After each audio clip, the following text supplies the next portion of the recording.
In this video, we're going to be breaking down one insane theory for every Family Guy character. Let's get started with the video. First up, we got Peter Griffin, the mental institution theory. The Peter Griffin mental institution theory stands as one of the most haunting fan interpretations of Family Guy to emerge from the internet. This theory offers a heartbreaking explanation for why the Griffin family can experience impossible situations without any real consequences, suggesting that every moment of the show exists only inside Peter's fractured mind, the tragic reality behind the fantasy. The theory proposes that Peter Griffin is actually confined to a mental institution, having suffered a complete psychological breakdown after losing his entire family in a series of tragic events. According to this interpretation, the colorful, absurd world of Family Guy that viewers see on television is nothing more than an elaborate fantasy Peter has constructed to cope with an unbearable reality.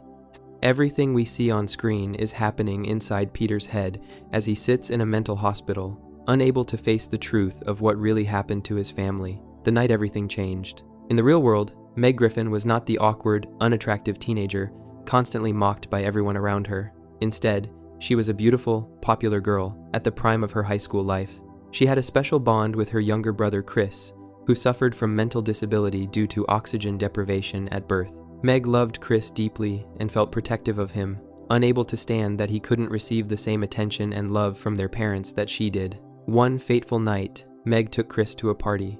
She wanted to show him a good time and help him feel included. In her inebriated state, she got behind the wheel and caused a devastating car accident that killed both herself and Chris instantly. The tragedy didn't end there. Lois Griffin, who was pregnant with Stewie at the time, learned about the deaths of her two children and was consumed by grief. The pain of losing Meg and Chris was too much for her to bear. Unable to cope with the overwhelming loss, Lois took her own life, along with the life of her unborn son. Peter suddenly found himself completely alone, having lost his wife, his two children, and the baby he would never get to meet. The psychological weight of this trauma was more than any person could reasonably bear. In a single night, everything Peter had ever loved was ripped away from him. His entire world collapsed. Peter's descent into madness. Unable to handle the deaths of everyone he had ever loved, Peter's mind shattered. He slowly slipped into insanity and was eventually committed to a mental institution. Rather than face the horrible truth of what happened, Peter's psyche constructed an elaborate fantasy world where his family was still alive, where he could still come home to a house full of people, where everything could still be okay. The Family Guy that audiences watch is this fantasy playing out inside Peter's head. Every episode is Peter imagining scenarios where his family is together. Every adventure they go on, every problem they solve, every moment of their lives is just Peter's desperate attempt to keep them alive in his mind. He creates a world where death is temporary, where consequences don't matter, where his family can never really be taken from him because they exist in a reality he controls. Why Meg suffers so much? The theory explains many of the show's most peculiar elements through this lens. In Peter's fantasy world, Meg is treated terribly by everyone, constantly bullied and berated. Her family mocks her appearance, her friends abandon her, and strangers treat her with contempt. This harsh treatment reflects Peter's subconscious resentment toward her. Deep down, even in his delusion, Peter cannot forget that Meg was responsible for the drunk driving accident that killed Chris and set off the chain of events that destroyed his family. He punishes the imagined version of Meg because some part of him still blames her for everything that went wrong. Even though he knows it was an accident, even though he knows Meg loved Chris and would never have hurt him on purpose, the anger is still there. In his fantasy, he makes Meg suffer the way he suffers. She becomes the family scapegoat, the one everyone can blame and mock without consequence. However, the theory also accounts for those rare moments when Peter shows genuine compassion toward Meg. These brief flashes of kindness represent glimpses into what their relationship was like before the tragedy, small windows into the real affection Peter felt for his daughter when she was still alive. In episodes like Seahorse Seashell Party, when Meg stands up for herself and the family briefly treats her better, we see traces of the real Meg shining through Peter's distorted fantasy. Even in his madness, traces of his true feelings occasionally break through the resentment. Stewie, the son Peter never met. Stewie Griffin's character takes on an entirely different meaning under this interpretation. Peter never got to meet his youngest son. Stewie died before he was even born, existing only as a possibility that was never realized. In his fantasy, Peter imagines Stewie as a ridiculously intelligent, sophisticated baby genius. This reflects Peter's hopes and dreams for what his son might have become. Peter wanted to believe that Stewie had enormous potential, that he would have grown up to be someone extraordinary. The baby's genius-level intellect and advanced capabilities represent all the promise and possibility that was stolen when Lois took both their lives. Stewie builds time machines and elaborate inventions because Peter imagines his son would have been capable of anything. Stewie speaks with a British accent and uses sophisticated vocabulary because Peter dreams his son would have been refined and educated. Stewie's often stated desire to kill Lois in the show's earlier seasons also makes tragic sense through this lens. This murderous hatred toward Lois is actually a projection of Peter's own anger. On some level, Peter is furious with Lois for choosing to end her life and take Stewie with her rather than finding a way to keep living. He cannot understand or forgive this choice. Why didn't she stay? Why didn't she try to move forward? Why did she take away his chance to know his son? The imagined version of Stewie carries this rage on Peter's behalf. When Stewie plots to kill Lois, when he builds weapons aimed at destroying her, he's acting out Peter's darkest feelings. Yet as the show progresses and Stewie becomes softer and more loving toward Lois, this might represent Peter slowly working through his anger, gradually finding forgiveness for his wife's choice. Peter's self-image as a fool. The theory even explains Peter's own characterization in the show. In the real world, Peter was intelligent and capable. He held down jobs, provided for his family, and functioned as a normal adult. But in his fantasy, he portrays himself as a bumbling idiot, constantly making mistakes and causing problems. This transformation reflects Peter's profound sense of failure. He believes he failed as a father and as a husband. If he had been smarter, stronger, better somehow, maybe he could have prevented the tragedy. Maybe he could have stopped Meg from driving drunk. Maybe he could have convinced Lois to keep living. Maybe he could have kept his family safe. His self-image as a fool is a form of self-punishment, a way of expressing his belief that he should have been able to stop what happened. Peter Griffin is described throughout the show as lazy, obnoxious, rude, arrogant, short-tempered, selfish, uncaring, childish, immature, stubborn, dim-witted, and reckless.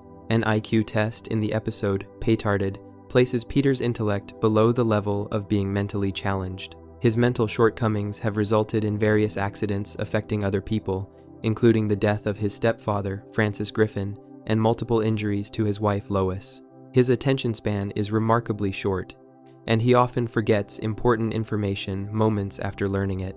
All of these traits could be explained as manifestations of Peter's deteriorating mental state in the institution. His mind is becoming increasingly unstable and chaotic as his fantasy world becomes more elaborate and difficult to maintain. The longer he stays trapped in his delusion, the more his grip on reality slips. His behavior becomes more erratic, his decisions more nonsensical, his actions more destructive. Cleveland and Quagmire, visitors from reality. Peter's best friends, Cleveland and Quagmire, are real people in this interpretation. They were Peter's neighbors and friends before the tragedy, and they continue to visit him in the mental hospital where he's confined. Their appearances in the fantasy represent these visits. They sit with their old friend and try to humor him, attempting to connect with Peter even though he's lost in his delusions. When Cleveland and Quagmire appear in the show, they're actually sitting beside Peter in the hospital, listening to him talk about his imaginary adventures. They play along, hoping that someday Peter might find his way back to reality. They're loyal friends who refuse to abandon Peter, even though he no longer recognizes the real world around him. During one of these visits, Cleveland and Quagmire told Peter about a new neighbor who had moved into the house next door, a man named Joe Swanson. Joe was a police officer with a wife, a son, and a baby on the way. Peter had never actually met Joe before being institutionalized, but Cleveland and Quagmire described him as a strong, heroic, devoted father and husband who unconditionally loved his family despite being paralyzed and confined to a wheelchair. Joe Swanson, the man Peter wishes he could be. Peter incorporated Joe into his fantasy, using him as a representation of the kind of man Peter wishes he had been.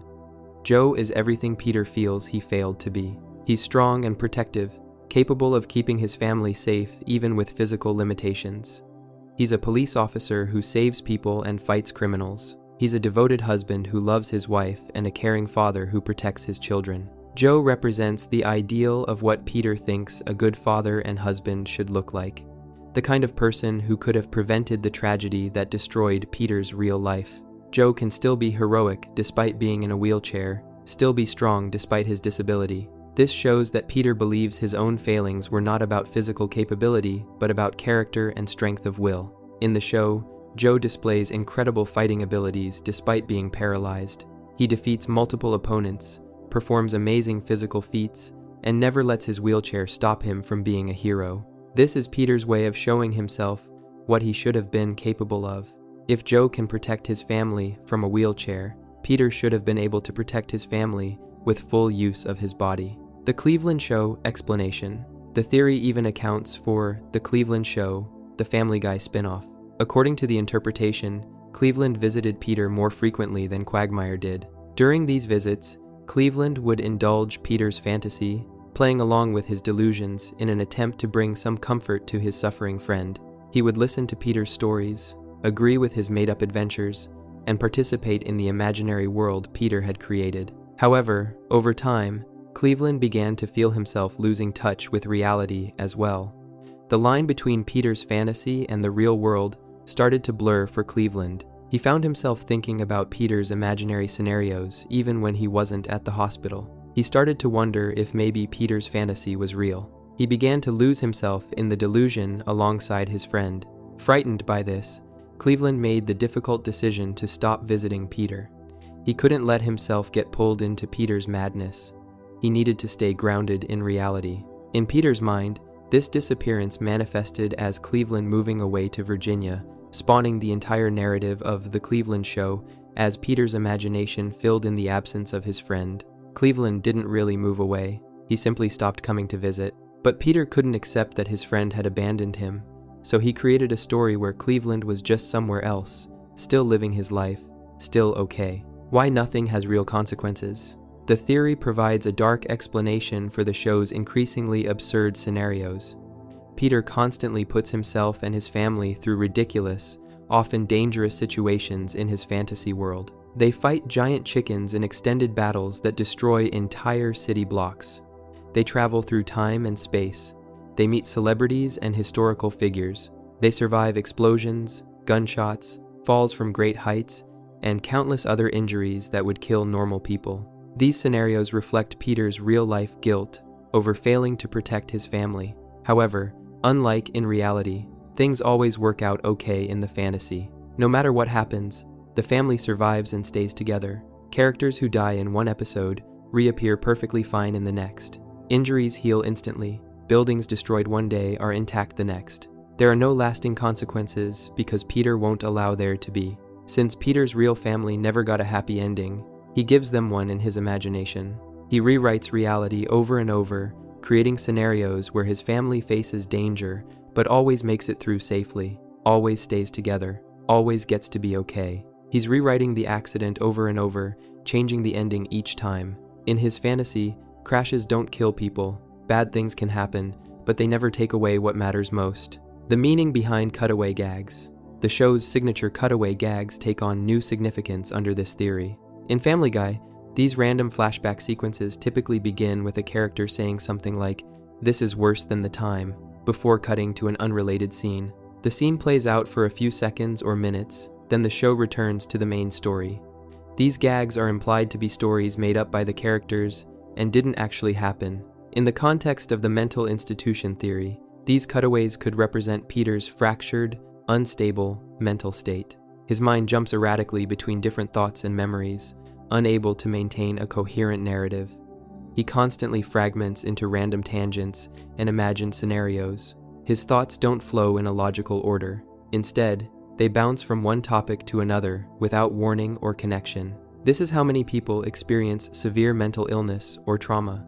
Their minds can't stay focused on one thing. They jump between past memories, present fears, and imagined futures. They create elaborate scenarios that never happened.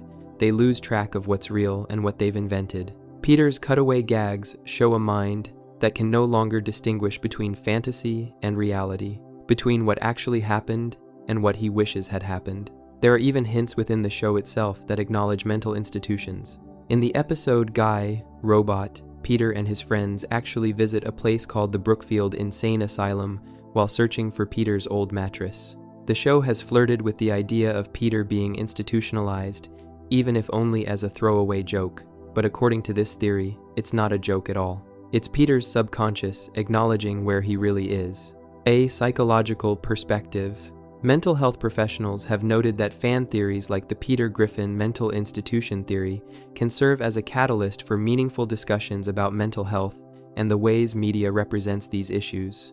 Such theories can help reduce stigma around conversations about grief, trauma, and coping strategies, encouraging viewers to seek support and understanding in their own lives. The theory transforms Family Guy from mindless entertainment into a meditation on how the human mind deals with unbearable loss. It shows how people create alternate realities when the real world becomes too painful to face. It demonstrates the power of denial, the strength of delusion, and the desperate lengths the human mind will go to protect itself from trauma it cannot process. Peter's fantasy world is both tragic and beautiful. It's tragic because it's not real, because he's lost in a delusion he can never escape. But it's beautiful because it shows the depth of his love for his family. He loved them so much that he couldn't let them go. He loved them so much that he rebuilt them in his mind. He loved them so much that he destroyed his own sanity rather than face a world without them. Why this theory resonates. The enduring appeal of this theory lies in how completely it recontextualizes the show. Every joke becomes laden with tragedy. Every absurd scenario becomes evidence of a mind trying desperately to escape from horror. Every moment of the family together becomes both beautiful and heartbreaking, because viewers know it's all an illusion, a fantasy constructed by a broken man who lost everything. When Peter and Lois share a tender moment, it's Peter remembering how much he loved his wife.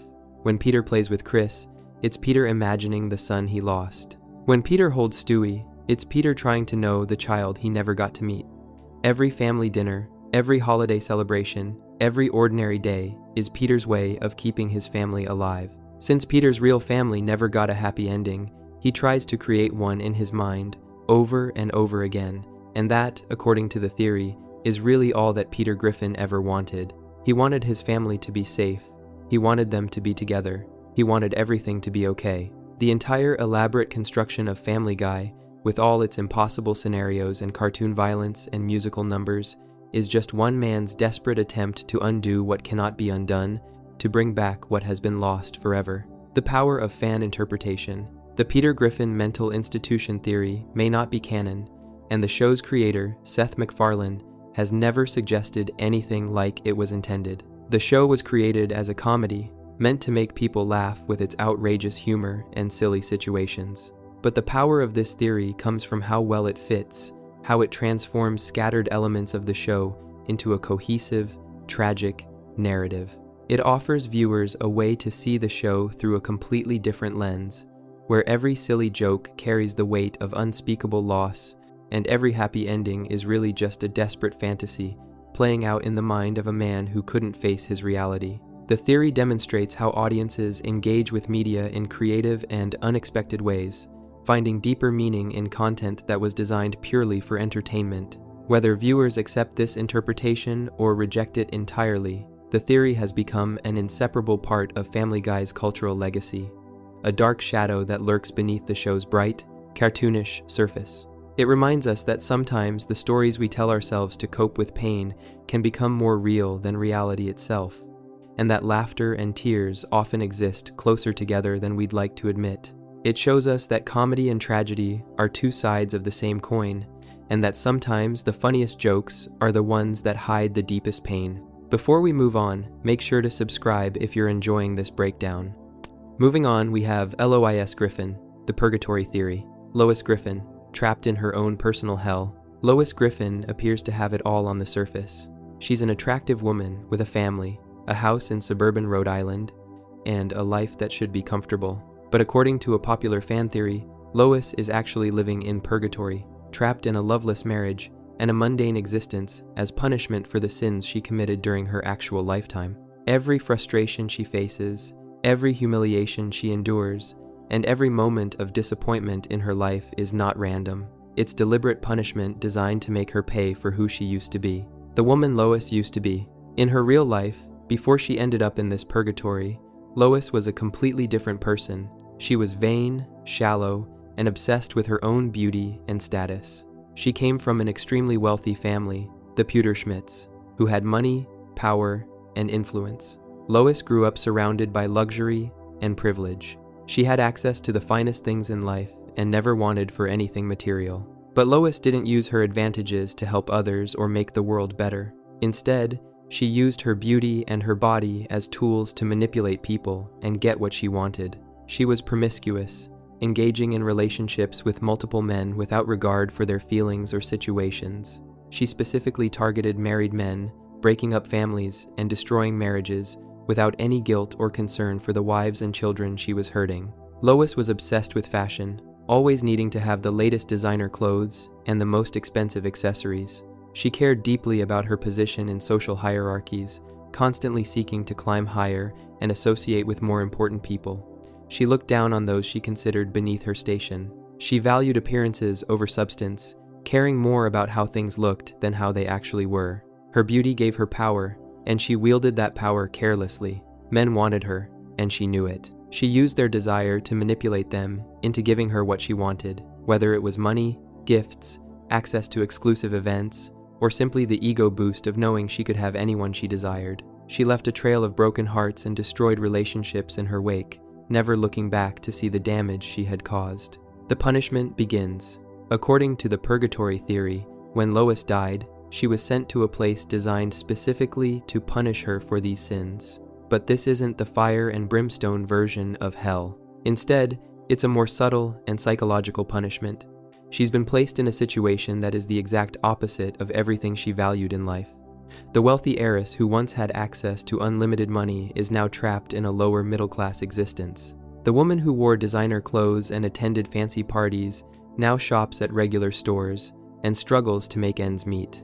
The socialite who associated with powerful and important people now lives in a modest house on Spooner Street in Quahog, Rhode Island, surrounded by ordinary neighbors. Most importantly, the woman who used her beauty to attract and manipulate men, who had her pick of wealthy and successful partners, is now married to Peter Griffin. Peter is overweight, unintelligent, irresponsible, and often unemployed or underemployed. He's crude, embarrassing, and frequently puts the family in financial jeopardy with his foolish schemes and impulsive decisions. He's the complete opposite of the type of man Lois would have chosen when she was alive, trapped in a loveless marriage. The marriage between Lois and Peter is a central part of her punishment. In her real life, Lois could have had anyone. She was beautiful and came from a wealthy family. She could have married a successful businessman, a handsome celebrity, or another member of the upper class. Instead, she's bound to Peter, a man who embodies everything she once looked down upon. Peter is not sophisticated or refined. He doesn't understand high culture or appreciate the finer things in life. He prefers beer and television to wine and opera. He's happy with a simple existence that would have horrified the real Lois. He's often thoughtless and selfish, creating problems that Lois has to solve. He embarrasses her in public with his crude behavior and ignorant comments. The loveless aspect of the marriage is particularly cruel. Lois can't leave Peter. She's trapped in this relationship as part of her punishment. She must stay married to him, must continue playing the role of his wife, must continue dealing with his foolishness and immaturity. There's no escape, no divorce, no way out. This is her eternity, or at least her time in purgatory, until she has learned her lesson and paid for her sins. Throughout the show, Lois frequently expresses frustration with Peter. She yells at him, criticizes him, and complains about his behavior. She often seems exhausted and exasperated by his antics. These aren't just normal marital frustrations. They're the result of being forced to spend eternity with someone who represents everything she once despised. The wealthy heiress forced to struggle. Another crucial aspect of Lois's punishment involves money. In her real life, Lois was born into the Schmidt family, one of the wealthiest families in America. She never had to worry about bills or budgets. She could buy whatever she wanted without checking price tags. She lived in mansions, traveled in private jets, and enjoyed every luxury imaginable. In Purgatory, all of that has been taken away. Lois is now a housewife struggling to make ends meet on Peter's inconsistent income. the family frequently faces financial problems. They worry about paying bills, affording groceries, and keeping their modest house. When things break, they often can't afford to fix them properly. They live paycheck to paycheck, never knowing when Peter might lose his job or make another expensive mistake. This financial struggle is particularly painful for Lois because she knows what she's missing. Her father, Carter Pewterschmidt, still exists in this purgatory world, still wealthy and successful. Lois sees what she could have had, what she was born into, what should have been her birthright, but she can't access it. Her father often looks down on Peter and makes it clear that he thinks Lois married beneath her station. This constant reminder of what she's lost makes the punishment even more severe. The show frequently depicts Lois trying to maintain some semblance of her former standards while living in reduced circumstances. She wants nice things but can't afford them. She wants to be part of high society but is stuck in middle-class suburbia.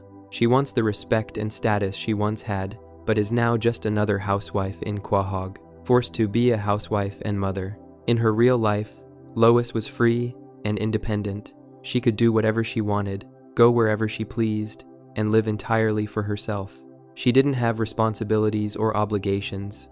She certainly didn't have to take care of other people's needs before her own. In Purgatory, she's been forced into the role of housewife and mother. She has 3 children who demand her constant attention and care. Meg is an insecure teenager who needs guidance and support. Chris is not very bright and requires help with schoolwork and life skills. Stewie is a baby who needs constant supervision. Being a mother means putting their needs before her own, sacrificing her time and energy for their benefit. This is particularly difficult for someone as selfish as Lois was in life. She must clean the house, cook meals, do laundry, and handle all the domestic tasks she once would have had servants to do. She must be available to her children whenever they need her. She must attend school meetings, help with homework, and solve their problems. She must be responsible and reliable when she once was carefree and self-centered. The role of housewife and mother is the opposite of the glamorous, exciting life Lois once led. There's nothing fashionable about scrubbing toilets or folding laundry. There's nothing prestigious about packing school lunches or driving kids to activities. There's nothing enviable about being covered in baby spit-up or dealing with teenage drama. It's mundane, repetitive, and often thankless work. The contrast with her former life. The show occasionally gives glimpses into Lois's past, showing who she was before her marriage to Peter. These flashbacks reveal a wild, party-loving young woman who dated rock stars and engaged in reckless behavior. She was part of the glamorous music scene in the 1980s, hanging out with famous bands and living an exciting life. Lois had relationships with various musicians and celebrities. She dated Jay Geils from the Jay Geils Band. She had connections with Daryl Hall from Hall & Oates. She knew Gene Simmons from Kiss. She was part of that world of fame, parties, drugs, and rock and roll. She traveled with bands, attended exclusive concerts, and lived the kind of life most people only dream about. She was also a talented musician herself. Lois played piano and was good enough to potentially have a career in music.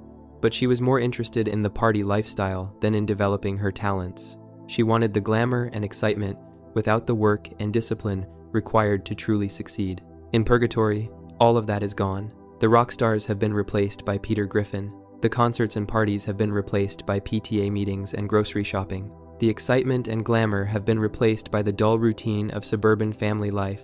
Lois can remember what she had, making the loss even more painful. Her dark side still shows through. Throughout the show, Lois occasionally reveals the darker aspects of her personality, the parts that reflect who she really was before ending up in Purgatory. She has a violent streak, capable of brutal fighting when necessary. In the episode Lethal Weapons, she learns martial arts and becomes extremely dangerous.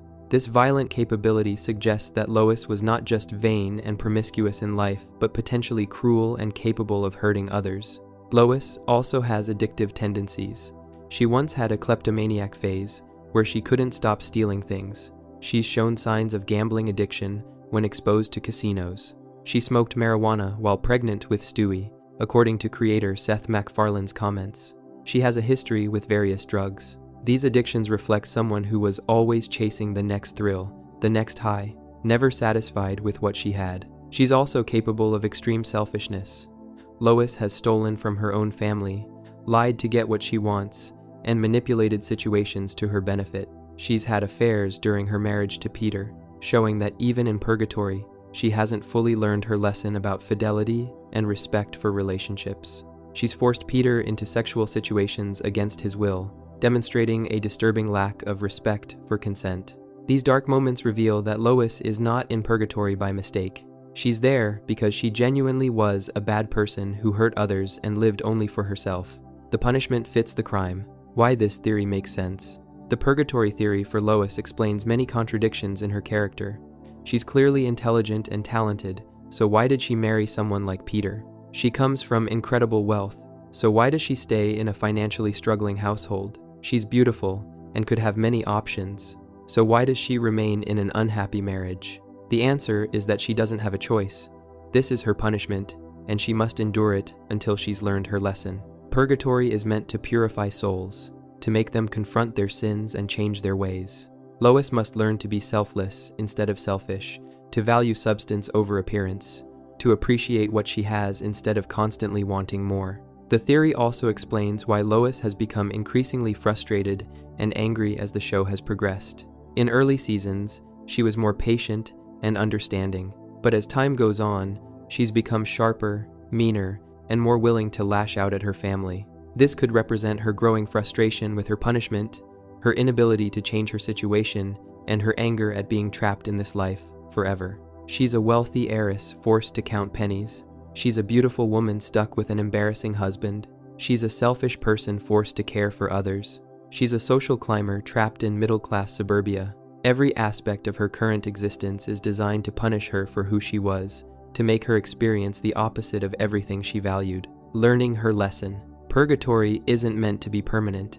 It's a place where souls are purified, so they can eventually move on to something better. The question is whether Lois is learning her lesson. Is she becoming a better person? Is she understanding why her former behavior was wrong? The evidence is mixed. Lois does show genuine love for her children and occasionally for Peter. She sacrifices for her family and works hard to keep them together. She's capable of selflessness and kindness. These moments suggest that the punishment is working, that she's changing and growing, but she also continues to display her old tendencies. She's still vain about her appearance. She still cares about social status. She still has affairs and engages in selfish behavior. She's still materialistic and wants expensive things. These moments suggest that she hasn't fully learned her lesson, that she's still the same person she was in life. Perhaps that's why her purgatory continues. She'll remain trapped in this existence until she truly changes, until she genuinely becomes the selfless, caring person she needs to be. Only then will she be released from her punishment and allowed to move on to whatever comes next. The theory transforms Lois from a simple sitcom wife into a complex figure paying for past sins, struggling to change while fighting against her own nature, trapped in circumstances designed specifically to punish and reform her. Before we move on, make sure to subscribe if you're enjoying this breakdown. Moving on to Meg Griffin, the secret mother theory. Meg Griffin, the dark secret she's been hiding. Meg Griffin is treated terribly by almost everyone in her life. Her family mocks her constantly. Her father openly despises her. Her mother barely acknowledges her existence. Her brothers join in the abuse. Strangers insult her appearance. Classmates bully her relentlessly. She's portrayed as the family punching bag, the one person everyone can safely attack without consequence. But according to a disturbing fan theory, there's a reason for this cruelty that goes far deeper than simple meanness. Meg isn't just Stewie's older sister. She's actually his biological mother, and the entire family knows it. The pregnancy that changed everything. According to this theory, Meg became pregnant when she was very young, possibly as young as 13 or 14 years old. She had been dating a boy from school, someone she thought cared about her. They were intimate, and Meg became pregnant as a result. The pregnancy was a disaster for multiple reasons. Meg was far too young to be a mother. She was still a child herself, barely a teenager, with no means to support a baby. The father, realizing what had happened, abandoned her immediately. He wanted nothing to do with Meg or the baby. Meg was terrified and alone. She didn't know what to do. She couldn't raise a baby at her age. She couldn't tell her parents what had happened. She was ashamed, scared, and desperate. The pregnancy would ruin her life, destroy any chance she had at a normal teenage existence, and bring shame upon her entire family. She needed help, but she didn't know where to turn. That's when Lois and Brian stepped in. Somehow, they discovered what was happening. Perhaps Meg confided in Brian first, knowing he was often more understanding than the rest of the family. Perhaps Lois noticed physical signs of the pregnancy that Meg couldn't hide. However they found out, they decided to help Meg cover up the pregnancy and pretend the baby was actually Lois's child. The cover-up begins. The plan was elaborate and required careful coordination. Lois would pretend to be pregnant at the same time Meg actually was. They would hide Meg's pregnancy through careful clothing choices and by keeping her away from situations where people might notice. When the time came for Meg to give birth, they would claim Lois had delivered the baby. Stewie would be registered as Lois and Peter's child, not Meg's. Brian played a crucial role in this deception. As the family's most intelligent member and the one with the most resources outside the home, Brian could help arrange things the family couldn't handle alone. Some versions of the theory suggest Brian paid off Dr. Hartman, the family's doctor, to keep quiet about what really happened. Dr. Hartman would have known the truth when he delivered the baby. He would have known it was Meg giving birth, not Lois. Money or threats would have been necessary to buy his silence. The logistics of hiding a teenage pregnancy are complicated. Meg would have had to continue attending school without anyone noticing her condition. She would have needed prenatal care without arousing suspicion. She would have had to deliver the baby somewhere private where the secret could be maintained. All of this would have required significant planning and coordination among Lois, Brian, and possibly others in the family. Peter may or may not have known the truth. His low intelligence would make him easy to deceive. Lois could have told him she was pregnant, and he would have believed her without question. He wouldn't notice that Meg was also showing signs of pregnancy. He wouldn't wonder why Lois looked different than she had during her previous pregnancies. He would accept whatever his wife told him and never think to question it. The evidence in plain sight. The theory gained significant support from specific moments in the show that seemed to acknowledge this secret. In the episode Partial Terms of Endearment, there's a shocking moment where Lois explicitly states that Meg gave birth to Stewie. She doesn't hint at it or imply it. She outright says it. In most situations, a statement like this would be absurd, an obvious joke that everyone would laugh off. But what makes this moment different is Meg's reaction, or rather, her lack of reaction. Meg doesn't respond. She doesn't laugh. She doesn't deny it. She doesn't act confused or offended. She just stays silent. This silence is unusual and suspicious. Meg normally reacts when people insult her or make jokes at her expense. She protests, defends herself, or at minimum acknowledges what was said. But when Lois says Meg gave birth to Stewie, Meg says nothing. She lets the statement hang in the air without any response whatsoever. This silence suggests that Lois wasn't joking. She was telling the truth, and Meg knew it. Meg couldn't deny what Lois said because it was accurate. She couldn't laugh it off because it wasn't funny to her. She couldn't act confused because she understood exactly what Lois meant. So she chose silence, hoping the moment would pass without drawing more attention to the terrible secret they all shared. The theory also explains Meg's age relative to Stewie. While the show doesn't maintain strict continuity about the characters' ages, there are suggestions that Meg is significantly older than the age difference between her and Stewie would suggest if they were normal siblings. If Meg is the actual mother, having given birth at age 13 or 14, she would now be a teenager with a young child, which matches what we see on screen. Why the family treats her so badly. The theory provides a dark explanation for why Meg is treated worse than anyone else in the family. The abuse isn't random or meaningless, it's punishment. Peter, Lois, and the rest of the family blame Meg for the situation she created. She got pregnant at a young age. She forced the family to engage in an elaborate deception. She brought shame upon the household. They resent her for it, and they take out that resentment through constant mockery and abuse. Peter's hatred of Meg becomes especially understandable through this lens. He's raising a child that isn't his son, but his grandson. Every time he looks at Stewie, he's reminded of his daughter's mistake. He's reminded that Meg had sex at a young age with some boy who abandoned her. He's reminded that his family had to lie and cover up the pregnancy. His anger at Meg manifests as cruel jokes, hateful comments, and complete disregard for her feelings. Lois's cold treatment of Meg also makes more sense. Lois sacrificed her own reputation to protect her daughter. She pretended to be pregnant when she wasn't. She claimed a child that wasn't hers. She's stuck raising Stewie for the rest of her life because of Meg's actions. Lois resents this sacrifice and punishes Meg for forcing her into this position. Even Brian, who helped with the cover-up, treats Meg with disdain. Perhaps he regrets his role in the deception. Perhaps he blames himself for helping hide the truth instead of encouraging a more honest solution. His guilt manifests as cruelty toward the girl he once tried to help. The family's lightning rod. In the episode Seahorse Seashell Party, Meg has a breakthrough moment where she stands up to her family and explains exactly what role she serves in their household. She reveals that she's the family's lightning rod that absorbs all the dysfunction. Her purpose is to take all the abuse, all the mockery, all the cruelty, so that the rest of the family doesn't turn on each other. This revelation takes on deeper meaning when viewed through the lens of the secret mother theory. Meg isn't just a random target for the family's aggression. She's specifically designated as the person who must absorb all the negative energy in the household. This designation may have begun after her pregnancy. The family needed someone to blame for the situation, someone to direct their anger and frustration toward. Meg became that person. By constantly attacking Meg, the family avoids attacking each other. Peter doesn't have to acknowledge his failings as a father. Lois doesn't have to confront her own mistakes. Chris doesn't have to deal with his insecurities. Stewie doesn't have to process his complex feelings about his mother. They can all unite in their shared mockery of Meg, using her as a scapegoat for everything wrong in their lives. Meg accepts this role because she feels she deserves it. She got pregnant young.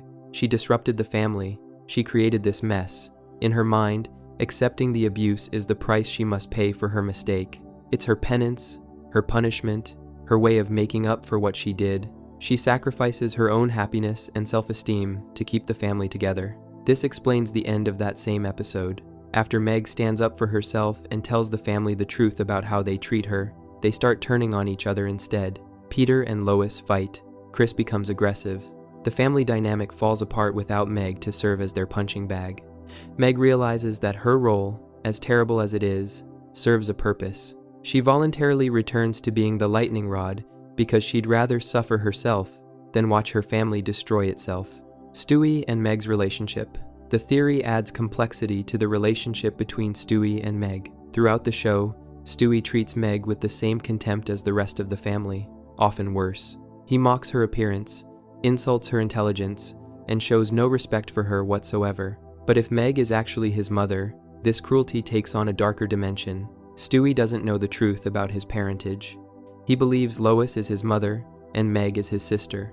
His treatment of Meg is based on this false understanding, but on a subconscious level, he might sense something different about their relationship. Children often intuitively understand family dynamics, even when they're too young to articulate them. Stewie's genius-level intelligence would make him even more likely to pick up on subtle cues that something isn't quite right about his family structure. The theory suggests that Stewie's cruel treatment of Meg might be a form of displaced anger. If he subconsciously knows or suspects that Meg is his real mother, he might resent her for giving him up, for pretending to be his sister instead of claiming him as her son. His mockery and insults could be his way of punishing her for this abandonment, even though he doesn't consciously understand why he feels such hostility toward her. There are also rare moments where Stewie shows something approaching kindness toward Meg. These moments are fleeting and quickly covered up with more insults, but they exist. Perhaps these brief glimpses of compassion represent the genuine biological bond between mother and child,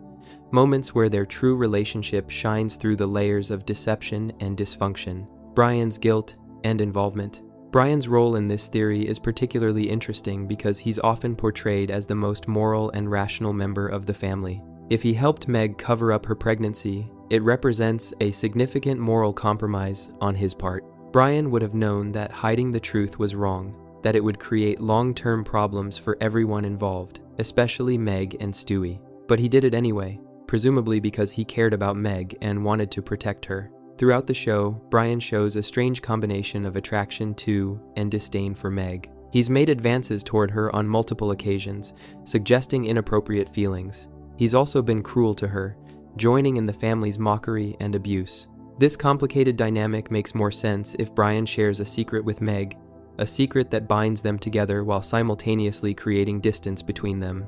Brian's guilt about his role in the cover-up might manifest as hostility toward Meg. He sees her as a reminder of his own moral failure, his willingness to lie and deceive for someone he cared about. He can't be kind to her without remembering what he did, so he's mean to her instead, pushing her away to avoid confronting his own guilt.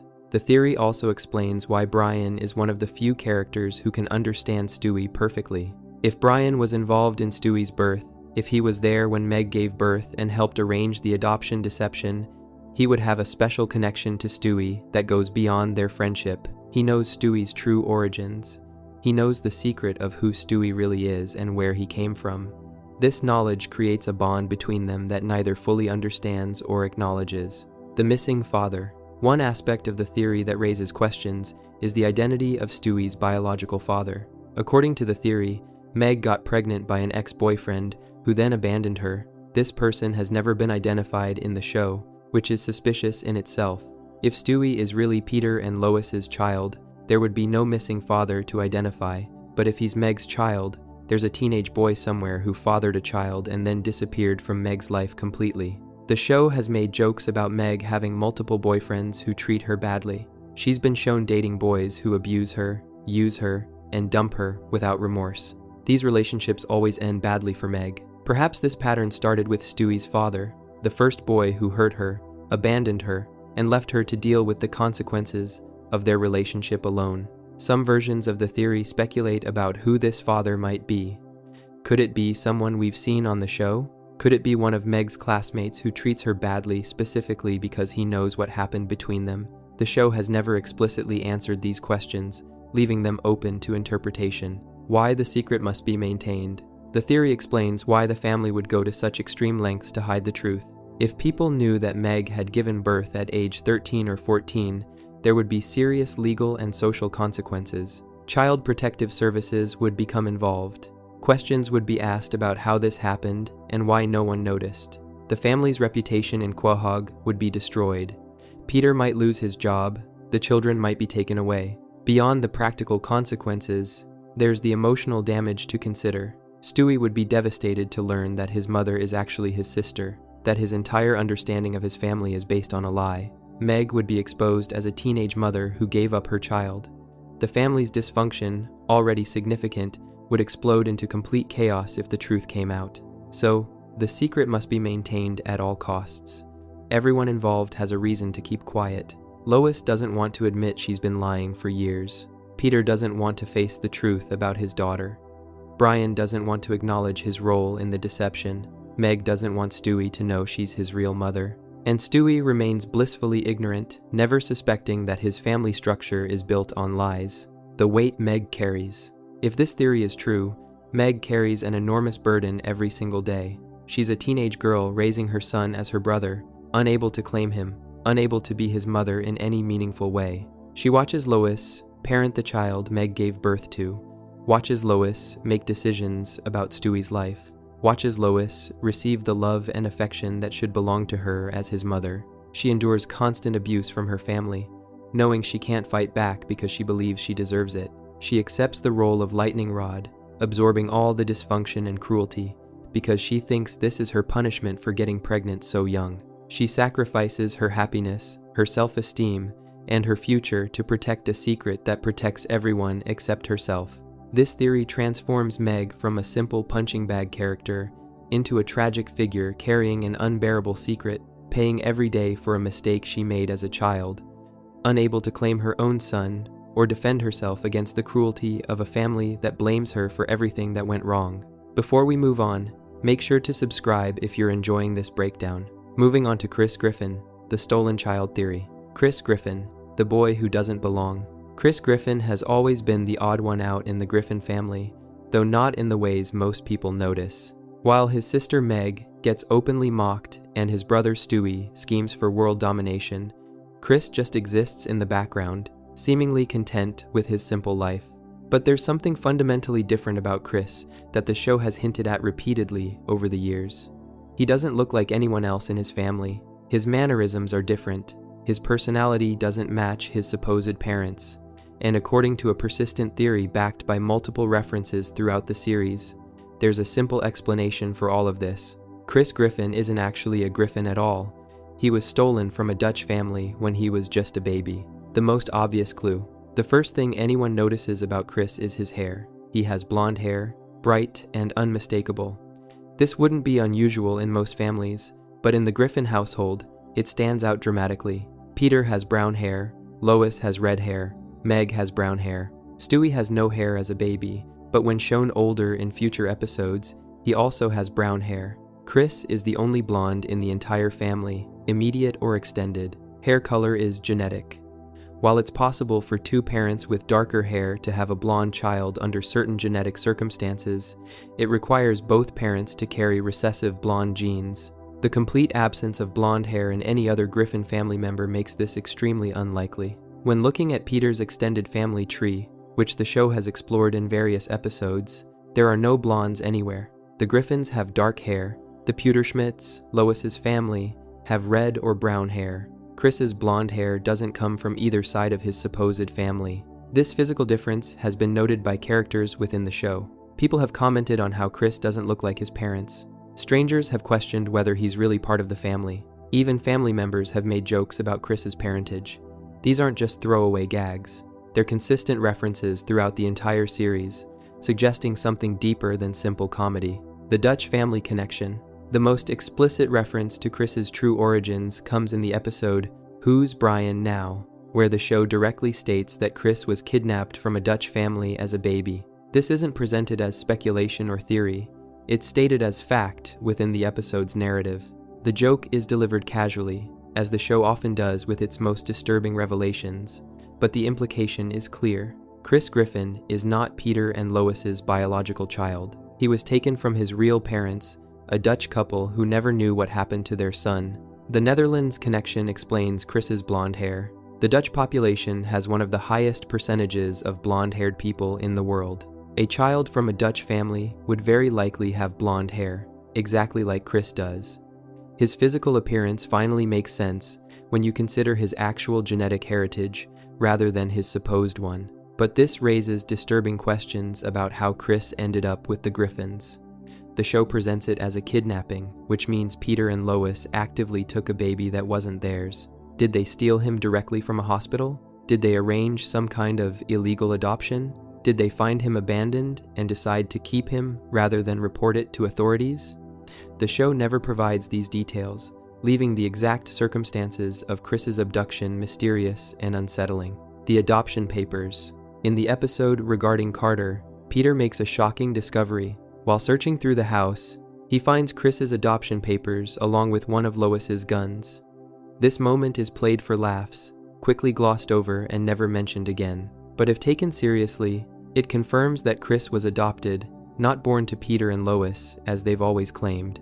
The presence of adoption papers contradicts the show's occasional flashbacks to Chris's birth. We've seen scenes of Lois pregnant with Chris, giving birth to Chris, and holding baby Chris in the hospital. But if adoption papers exist, all of those scenes must be fabrications, false memories, or lies told to cover up the truth. The show has established that its continuity is loose and inconsistent, which could explain these contradictions. Or perhaps those birth scenes were Peter and Lois's way of rewriting history, creating a false narrative about Chris's origins that they've told so many times they almost believe it themselves. The fact that Peter keeps these adoption papers in the house is particularly strange. Why would he hold on to evidence of Chris's adoption if they're trying to pretend he's their biological child? Perhaps Peter's low intelligence means he doesn't understand the implications of keeping such documents.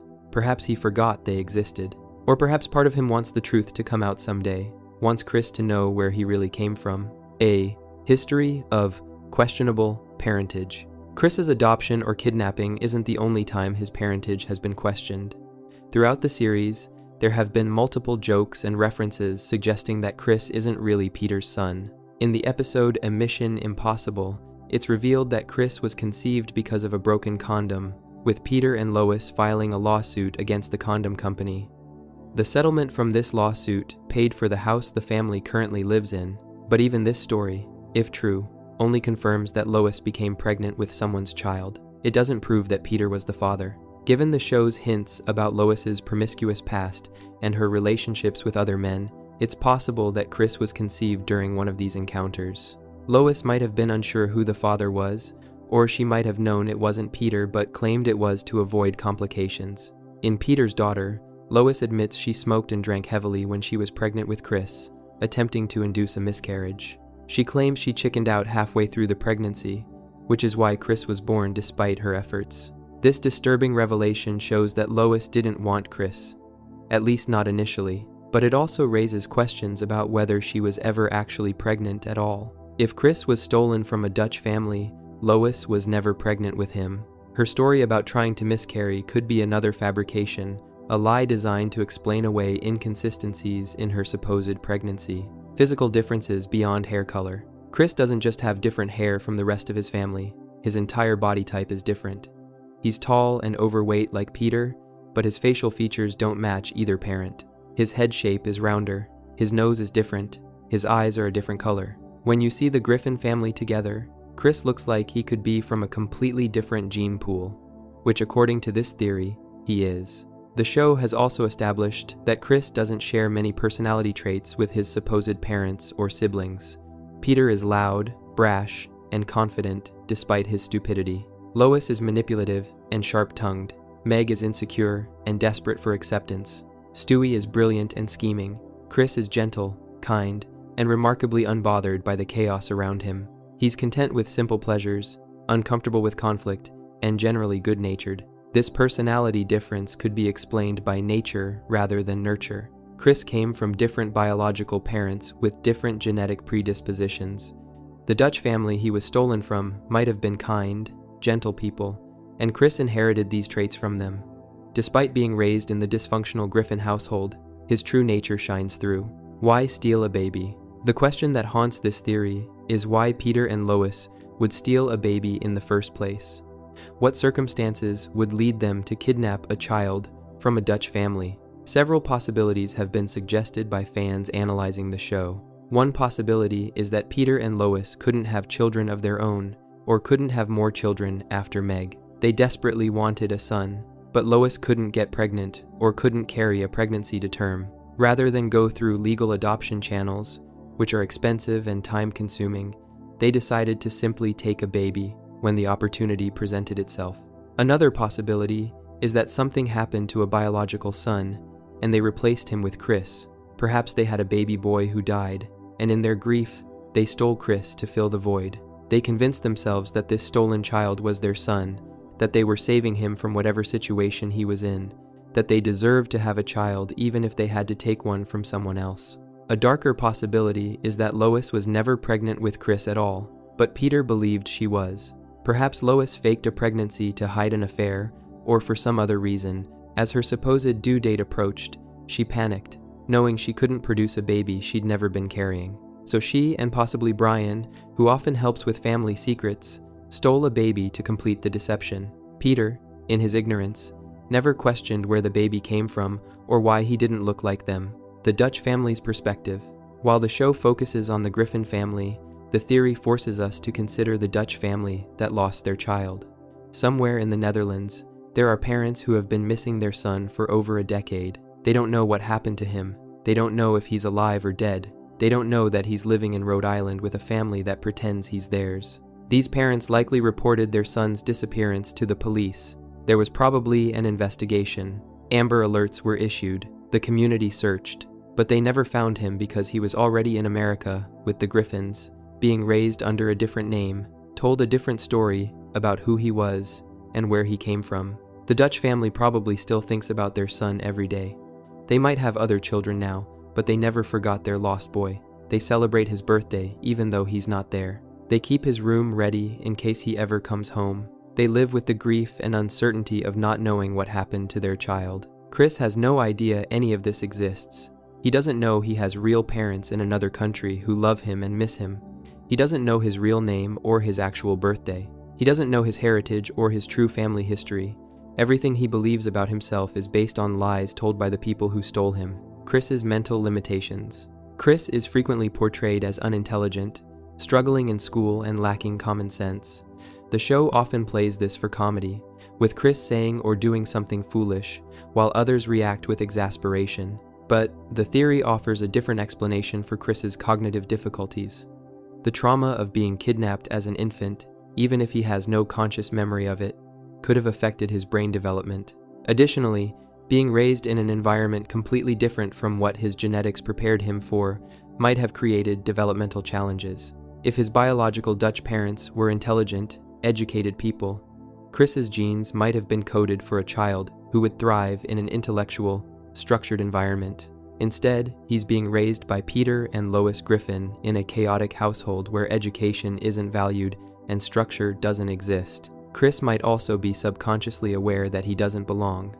Children who are adopted often struggle with identity issues, even when they're told the truth about their origins. Chris doesn't even have that honesty. He senses something is wrong, something is different, but he can't articulate what it is. This underlying confusion and uncertainty could manifest as the learning difficulties and social awkwardness we see throughout the show. Peter and Lois's treatment of Chris. While Chris isn't abused the way Meg is, he's also not treated with the love and attention a son should receive.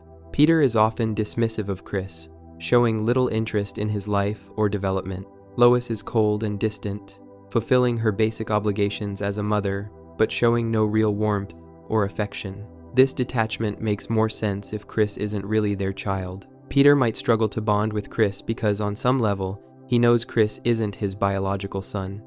Every time he looks at Chris, he sees a reminder of whatever circumstances led to Chris joining their family. He sees the lie they've been living, the crime they committed, the child they stole. It's easier to keep emotional distance than to confront these uncomfortable truths. Lois, who may have been more directly involved in Chris's kidnapping, might feel guilt every time she interacts with him. She knows she took this boy from his real parents. She knows she's deprived him of his true identity and heritage. Her coldness could be a defense mechanism, a way of avoiding the emotional weight of what she's done. The missing extended family. If Chris was stolen from a Dutch family, it explains why he has no relationship with extended family on either side. Peter's family barely acknowledges Chris. Lois's wealthy parents show little interest in him. There are no stories about Chris as a baby, no photos of Lois pregnant with him that can be verified, no relatives who remember his birth. It's as if Chris appeared in the family fully formed, with no history before a certain point. The Griffins don't celebrate Chris's birthday with the same enthusiasm they show for other family events. They don't share stories about his baby years. They don't have meaningful traditions tied to his existence. This absence of family history makes sense if Chris doesn't actually have a history with this family, if he was inserted into their lives rather than born into them. Why Chris doesn't question things. Chris has never seriously questioned his place in the family, despite all the evidence that he doesn't belong. His blonde hair doesn't bother him. The adoption papers don't concern him. The jokes about his parentage don't make him investigate. He simply accepts that he's a Griffin and never digs deeper. This acceptance could be attributed to his low intelligence, but it might also be something more psychological. Children who are removed from their biological families at very young ages often struggle with a sense that something isn't right, but they can't identify what it is. Chris might have these feelings, but lack the cognitive tools to understand or express them. He might have dreams or vague memories of his real family, but dismiss them as fantasy. He might feel a persistent sense of not quite belonging, but interpret it as normal teenage insecurity rather than evidence of his stolen origins. The Griffin family has also likely worked hard to suppress any questions Chris might have. When he was younger and asked about his baby pictures or early memories, they probably provided false information or changed the subject. Over time, Chris learned not to ask these questions, accepting the answers he was given without further investigation. The moral weight of the theory. If this theory is true, it transforms the Griffin family's dysfunction from comedy into crime. They aren't just a dysfunctional family making poor choices and treating each other badly. They're actively harboring a stolen child, lying about his identity, and depriving him of his real family. Peter and Lois aren't just bad parents. They're kidnappers who have gotten away with their crime for over a decade. This raises questions about the other secrets the family might be hiding. If they're capable of stealing a child and maintaining that lie for years, what else might they have done? The show has hinted at numerous crimes and moral failures throughout its run, often played for laughs. But viewed through the lens of this theory, these moments take on a darker significance: Chris's future. The theory leaves Chris's future uncertain. Will he ever discover the truth about his origins? Will the Dutch family ever find their lost son? Will someone finally reveal the secret that's been kept from him his entire life? The show has never seriously addressed these questions, preferring to leave Chris in ignorant bliss. But if Chris did learn the truth, it would shatter his entire world. Everything he believed about himself would be revealed as lies. His family wouldn't be his family. His name might not even be his real name. His entire identity would crumble, leaving him to rebuild from nothing. He would have to decide whether to seek out his real family in the Netherlands or stay with the only family he's ever known, even though they built their relationship on kidnapping and deception. The theory transforms Chris from a simple-minded comic relief character into a victim of circumstances beyond his control, a boy stolen from his real family and raised by people who had no right to him, living a life that was never meant to be his, while his real parents somewhere in the Netherlands still wonder what happened to their blonde baby boy who disappeared so many years ago. Before we move on, make sure to subscribe if you're enjoying this breakdown.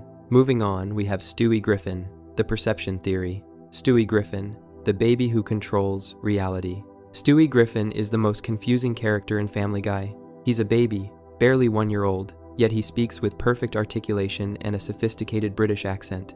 He builds time machines, weather control devices, and advanced weaponry that would challenge the world's top scientists. He understands complex physics, speaks multiple languages, and plots elaborate schemes that require genius-level intelligence. But here's the strangest part. Sometimes people can understand him perfectly, having full conversations with him as if he were an adult.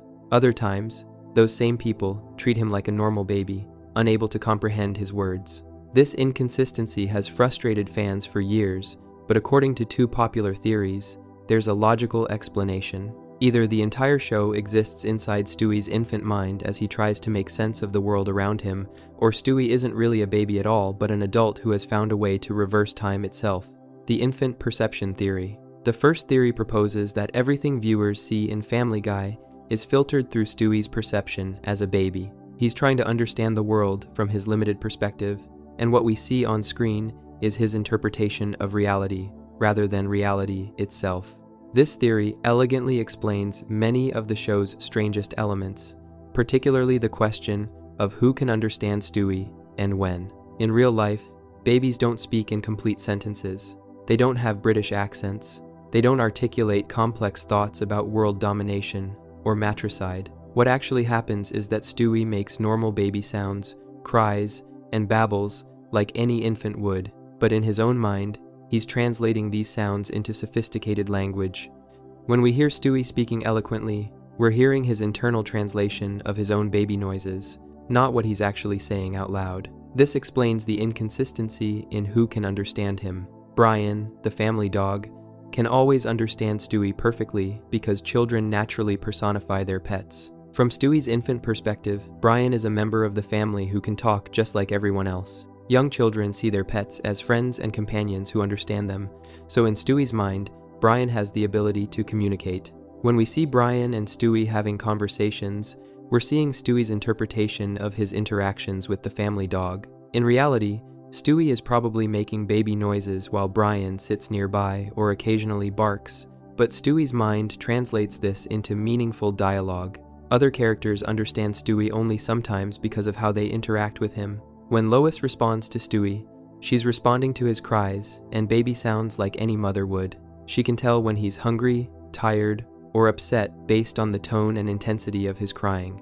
But Stewie interprets her responses as if she understands his actual words. From his perspective, he's having a conversation with his mother, even though, from her perspective, she's just soothing a crying baby. Peter and Chris interact with Stewie playfully, making faces and silly sounds the way adults and older siblings do with babies. Stewie interprets this childish behavior as evidence that they're stupid. He thinks Peter and Chris are buffoons because they act goofy around him, not understanding that this is normal behavior when playing with an infant. His limited understanding of social interactions leads him to misinterpret their playfulness as genuine stupidity, why Lois is the enemy. According to this theory, Stewie's obsession with killing Lois in the earlier seasons stems from typical infant frustration with the primary caregiver. Lois is the one who enforces rules, establishes boundaries, and says no. She puts Stewie down for naps when he wants to play. She makes him eat vegetables when he wants sweets. She changes his diaper when he'd rather be left alone. From Stewie's limited perspective, Lois is a tyrant who controls every aspect of his existence. Babies can't understand that their mothers are acting in their best interests. They only know that this person keeps stopping them from doing what they want. Stewie's elaborate plots to kill Lois are actually his infant mind's way of processing frustration with maternal authority. When he builds weapons aimed at destroying her or creates schemes to eliminate her, he's expressing the same feelings any baby has when their mother disrupts their activities. He's just expressing it in a more complex way inside his own imagination. As the series progresses, Stewie's murderous intent toward Lois fades. He becomes more affectionate with her and occasionally shows genuine love. This change reflects normal child development. As babies grow into toddlers and young children, they begin to understand their relationship with their mother differently. They develop more sophisticated emotional bonds and start to comprehend that rules exist for their benefit. Stewie's softening toward Lois represents his maturing emotional understanding, even though his physical age remains frozen at 1 year old. The elaborate fantasy world. If the show exists in Stewie's mind, it explains the absurd scenarios and impossible situations the family experiences. Babies have no understanding of how the world actually works. Their perception of reality is limited to their immediate experiences, and they fill in the gaps with imagination. Stewie's genius-level intelligence, his advanced inventions, his time travel adventures, and his trips to alternate dimensions are all products of an infant's unlimited imagination, unconstrained by real-world logic. The show's famous cutaway gags take on new meaning through this lens. These random flashbacks and unrelated scenes represent an infant's scattered, unfocused attention span. Babies can't maintain concentration on one thing for long. Their minds jump from thought to thought, from image to image, without logical connection. When characters in the show set up a cutaway gag, we're experiencing Stewie's mind wandering, jumping to different thoughts and memories before returning to the present moment. The violence in the show, which often has no consequences, makes sense as a baby's limited understanding of cause and effect. Stewie sees characters get hurt, but then they're fine in the next scene because babies don't fully grasp the permanent nature of injury or death. In his mind, people can be hurt one moment and perfectly okay the next, because that's how he experiences minor bumps and falls in his own life. The time machine and other inventions. Stewie's incredible inventions are the most obvious evidence that we're seeing the world through a distorted lens. A 1-year-old baby cannot build a time machine, no matter how intelligent. He can't create weather control devices or mind control rays. He can't construct a teleportation device or a working transporter from Star Trek. These inventions exist only in Stewie's imagination. In reality, Stewie probably plays with ordinary baby toys, building blocks, and household objects. But in his mind, he's transforming these simple items into advanced technology. A cardboard box becomes a time machine. A TV remote becomes a mind control device. Random household items become components in elaborate inventions. Any parent who has watched a child play pretend has seen this kind of imaginative transformation. Stewie's genius inventions are sophisticated versions of normal childhood make-believe. The time travel episodes, where Stewie and Brian visit different time periods or alternate realities, represent Stewie's attempts to understand concepts of past, present, and future.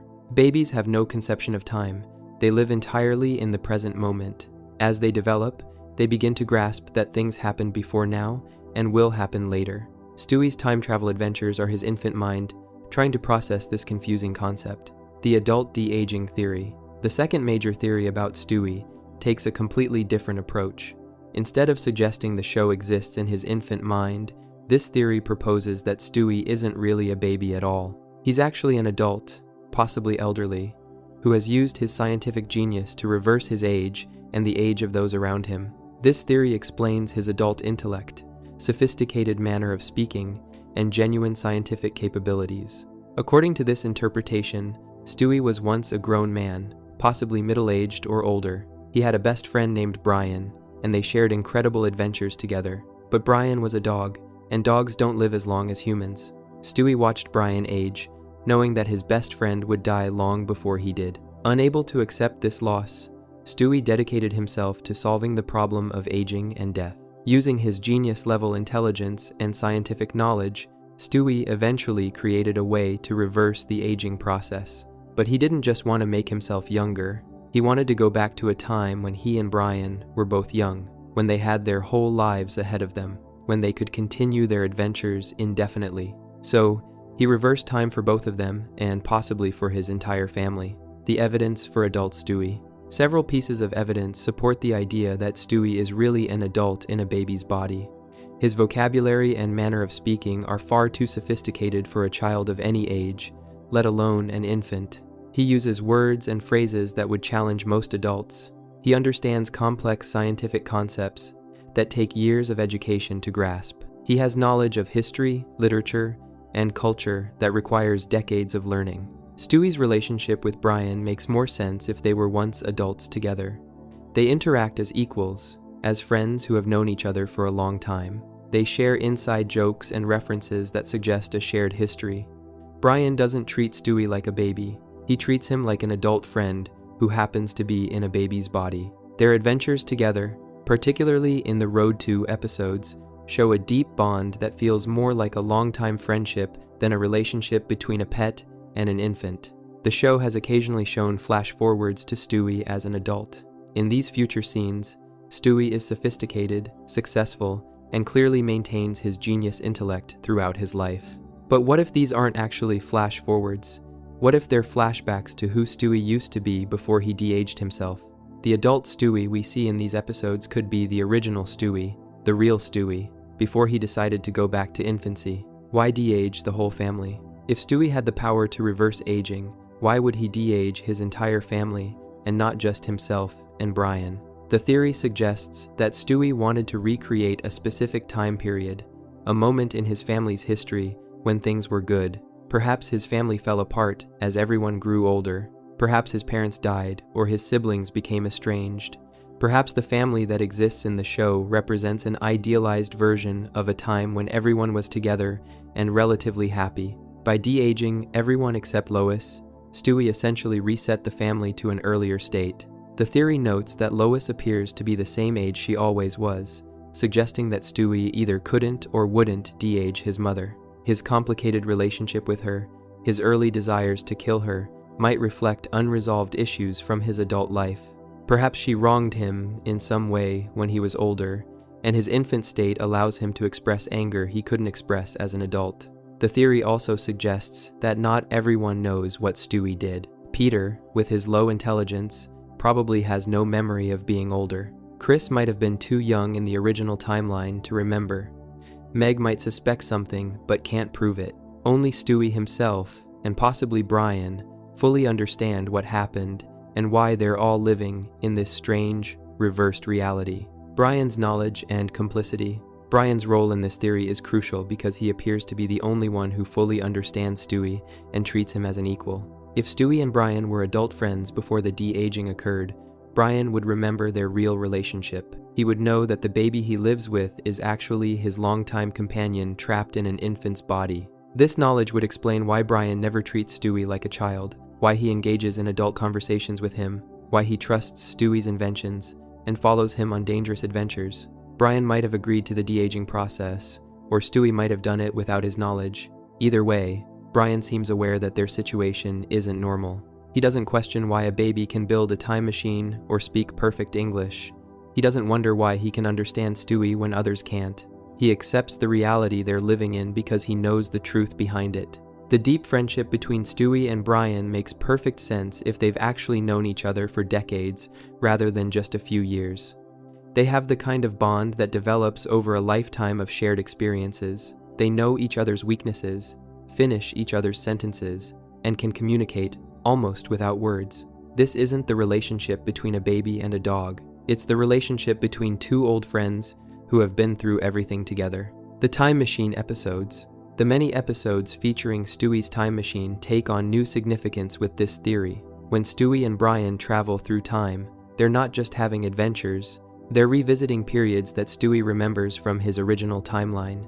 He knows about historical events because he lived through them the first time. He understands how things will turn out because he's seen it all before. The alternate reality episodes, where Stewie and Brian visit parallel universes, might represent Stewie experimenting with different possibilities. Having already reversed time once, he's exploring what other changes he could make. He's seeing how different choices might have led to different outcomes. He's a scientist conducting experiments with reality itself, using his own life and family as test subjects. In the episode, Back to the Pilot, Stewie and Brian travel back to the very first episode of Family Guy. This could be interpreted as Stewie returning to the moment when he first reset everything, the point where he began his de-aging experiment. The episode plays with the idea of changing past events and shows the consequences of interfering with established timelines, suggesting that Stewie has deep knowledge of how time and reality work. Why stay a baby? If Stewie has the power to control his age, why does he remain a baby? Why not age himself up to at least toddler or child status, where he would have more physical capabilities and independence? The theory suggests several possible answers. First, Stewie might be stuck. Perhaps the de-aging process can only go one direction, and he can't figure out how to age forward again without losing everything he's gained. He's trapped at 1 year old unless he wants to give up Brian and potentially his entire family. Second, being a baby gives Stewie certain advantages. People don't take babies seriously. They don't suspect babies of being capable of complex thought or dangerous actions. Stewie can work on his inventions and schemes without anyone questioning what he's doing because they all think he's just a baby playing with toys. His infant status is the perfect cover for his adult intelligence and activities. Third, Stewie might be trying to prevent the aging process from resuming at all. If he stays frozen at 1 year old, Brian stays frozen at his current age too. The whole family remains in stasis, never growing older, never moving toward death. Stewie has created a kind of immortality by stopping time completely. Everyone he loves will stay with him forever because none of them can age. The floating timeline. One of the most compelling pieces of evidence for either Stewie theory is the show's floating timeline. Family Guy has been on the air for over 20 years, but the characters haven't aged. Stewie has been 1 year old for the entire series. Chris and Meg remain teenagers. Peter and Lois stay the same age. Even Brian, who should have died of old age multiple times by now if he were a normal dog, remains alive and well. In Christmas Guy, Stewie himself comments on this strange phenomenon. He's surprised to be having yet another first Christmas, despite having already celebrated Christmas multiple times throughout the series. This moment of self-awareness suggests that Stewie knows something is wrong with time, that he's aware of the temporal anomaly they're all living in. If he's the one who created this frozen timeline, either through his de-aging technology or through his infant perception of time, his comment makes perfect sense. The floating timeline isn't just a convenience for the writers. According to these theories, it's a fundamental part of Stewie's reality manipulation. Time doesn't move forward because Stewie won't allow it to. He's controlling the flow of time itself, keeping everyone trapped in an eternal present where no one ages, no one dies, and nothing fundamental ever changes. The British accent mystery. One detail that both theories struggle to explain is Stewie's British accent. Where did it come from? Peter doesn't have a British accent. Lois doesn't have one. No one else in the family speaks with any hint of British influence, yet Stewie sounds like he grew up in England, complete with sophisticated vocabulary and proper pronunciation. The infant perception theory suggests that Stewie might have heard British voices on television or in movies and incorporated them into his self-image. Babies absorb language from their environment, and if Stewie spent time watching British programs or movies, he might have adopted that accent in his own mind. His internal voice, the way he thinks of himself speaking, uses this accent even though his actual baby sounds wouldn't reflect it. The de-aging theory offers a different explanation. Perhaps adult Stewie spent significant time in England. Maybe he studied at Oxford or Cambridge. Maybe he lived in the UK for years. When he de-aged himself, he retained his British accent from his adult life. It's one of the few remaining clues to who he really was before the transformation. What others see. Both theories force us to consider what the other characters actually see and hear when they interact with Stewie. If everything is filtered through Stewie's infant perception, then Peter, Lois, Chris, and Meg see a normal baby who cries, babbles, and makes typical infant sounds. They respond to him as parents and siblings respond to babies, completely unaware of the complex thoughts and elaborate schemes happening inside his mind. If Stewie really is a de-aged adult, then others might see a baby who occasionally does or says something strangely mature. They might notice moments where Stewie seems too smart or too capable for his age, but they dismiss these observations because babies can't possibly be genius scientists. Peter, especially, with his low intelligence, would never pick up on the truth even if Stewie spelled it out for him. Brian sees something different because he either shares Stewie's perception or knows the truth about his real identity. He sees the real Stewie, whether that's an infant making sense of the world or an adult trapped in a baby's body. This special vision is what makes their friendship possible. The ultimate question. Both theories about Stewie raise profound questions about reality, perception, and identity. Is Stewie a baby with an overactive imagination who sees the world in a uniquely complex way? Or is he an adult who has literally reversed time to prevent loss and preserve the people he loves? The show will probably never definitively answer this question, preferring to leave it ambiguous and open to interpretation. What we do know is that Stewie Griffin is far more than he appears to be, whether that complexity exists only in his mind or reflects a genuine scientific miracle. He represents either a child's unlimited imagination or an adult's desperate attempt to escape mortality. He's either the most creative infant ever conceived or the most brilliant scientist who ever lived, one who solved the problem of death itself, but paid for it by trapping himself and everyone he loves in an endless loop of frozen time, where nothing ever truly changes and no one can ever truly grow. Before we move on, make sure to subscribe if you're enjoying this breakdown. Moving on, we have Brian Griffin, the CIA experiment theory. Brian Griffin, the dog who was once human. Brian Griffin is the most unusual dog in television history. He walks upright on 2 legs. He drives a Toyota Prius. He drinks martinis at bars. He writes novels and attends college. He dates human women and has meaningful romantic relationships with them.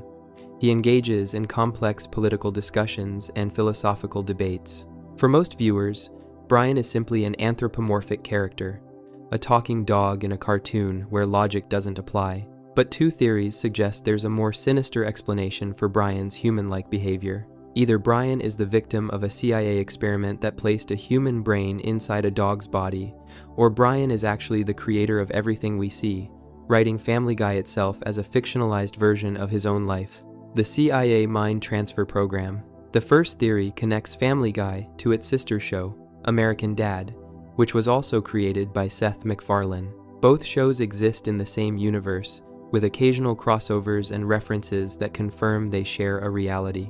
This connection becomes crucial when examining the character of Klaus from American Dad, because Klaus provides undeniable proof that the CIA has developed technology to transfer human consciousness into animal bodies.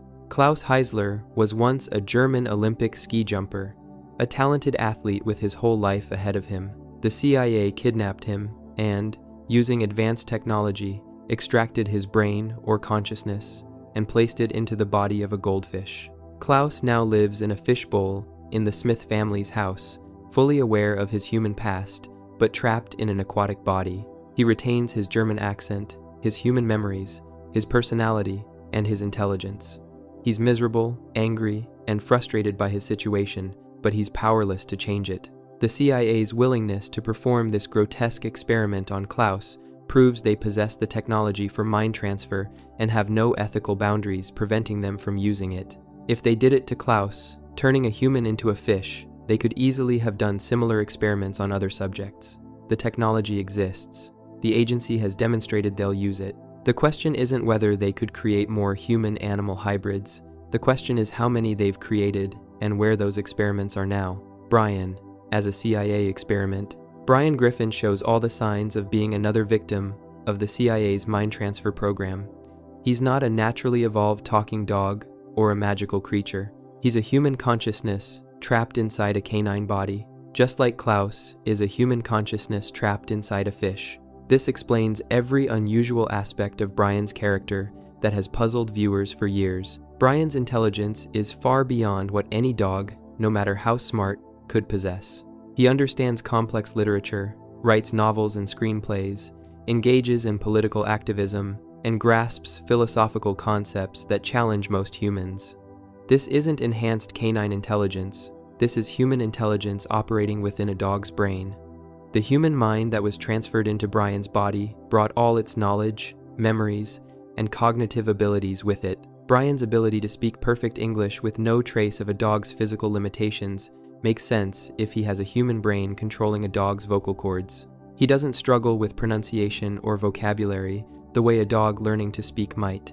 He speaks naturally because the brain sending signals to his mouth is human, even if the mouth itself is canine.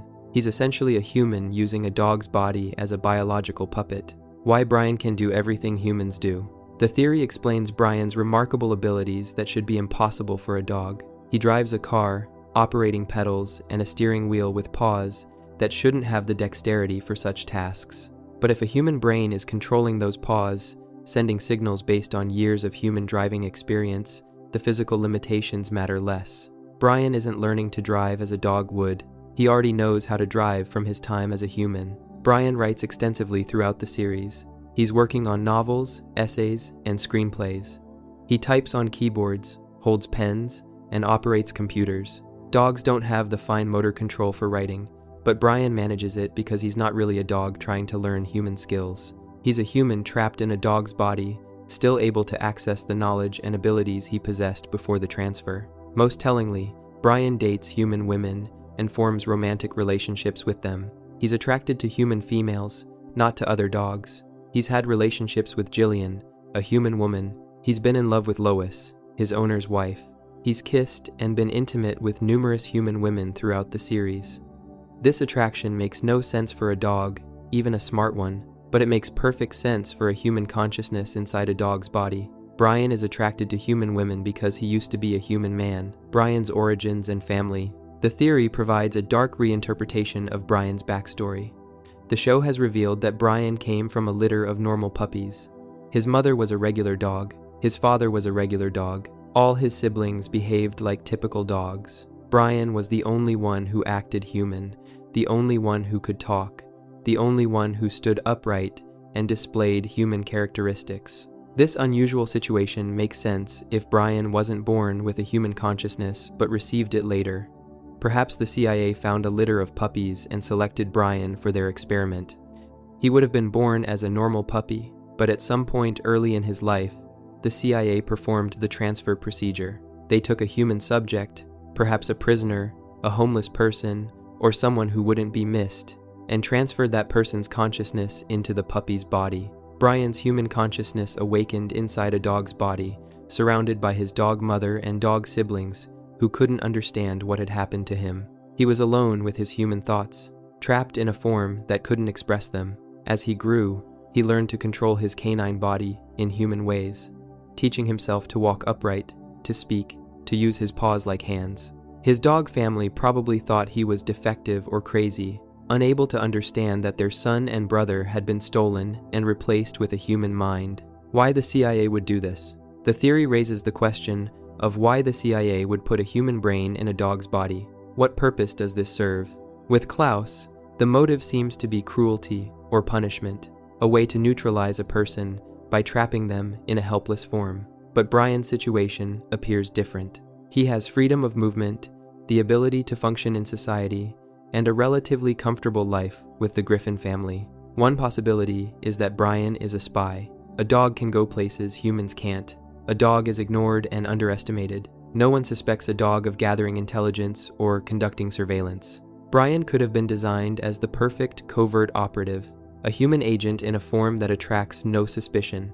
Perhaps his mission involves monitoring the Griffin family or someone in Quahog. Perhaps he's been collecting information for years, sending reports back to the CIA without anyone realizing what he's doing. Another possibility is that Brian is a failed or abandoned experiment. Maybe the CIA was testing the limits of their mind transfer technology, seeing if they could create functional human-animal hybrids. Brian might have been one of many test subjects, but something went wrong with the program. Maybe the technology proved unreliable or too expensive. Maybe the ethical concerns became too severe even for the CIA. The project was shut down, and Brian was released or escaped, ending up with Peter Griffin, who took him in as a stray. The show has established that Peter found Brian as a stray outside a liquor store. This origin story fits with the theory. Brian wasn't born into a loving home. He was wandering the streets, possibly escaped from a CIA facility, trying to survive while trapped in a dog's body. Peter, in his characteristic ignorance, saw a dog and decided to keep it, never questioning why this particular dog could talk and act like a human. The connection to other talking animals. The CIA experiment theory extends beyond just Brian. Family Guy features several other animals with human characteristics. Most notably, there's Ernie the giant chicken, who engages in elaborate, violent battles with Peter. Ernie walks upright, fights with martial arts techniques, and displays human-level intelligence and planning. He could be another CIA experiment, perhaps one that went even more wrong than Brian. The theory suggests that all the talking, human-acting animals in Family Guy might be products of CIA experimentation. The agency has been conducting these transfers for years, creating dozens or hundreds of human-animal hybrids. Some, like Brian, learned to function in society. Others, like Ernie, became unstable and dangerous. They're scattered throughout the world, living among normal humans and animals, unable to reveal their true nature because no one would believe them. This would explain why Brian never seems shocked by other animals displaying human characteristics. He's not surprised when he meets other talking animals because he knows what they really are. They're fellow victims of the same program that created him. They share a terrible bond, a secret they can't discuss openly because it would expose the truth about all of them. Brian's misery and self-destruction. Understanding Brian as a human trapped in a dog's body reframes his entire character. Brian is frequently portrayed as miserable, alcoholic, narcissistic, and self-destructive. He drinks heavily, often to the point of passing out. He's attempted suicide multiple times. He's deeply insecure despite his outward confidence. He struggles with relationships and can't seem to find lasting happiness. All of this makes perfect sense for someone experiencing what Brian experiences. Imagine being a human, with all your memories, desires, and ambitions, suddenly trapped in a dog's body. You can think and feel as a human, but you're limited by a canine form. You're attracted to human women, but they see you as a dog. You want to be taken seriously as a writer and intellectual, but people treat you as a pet.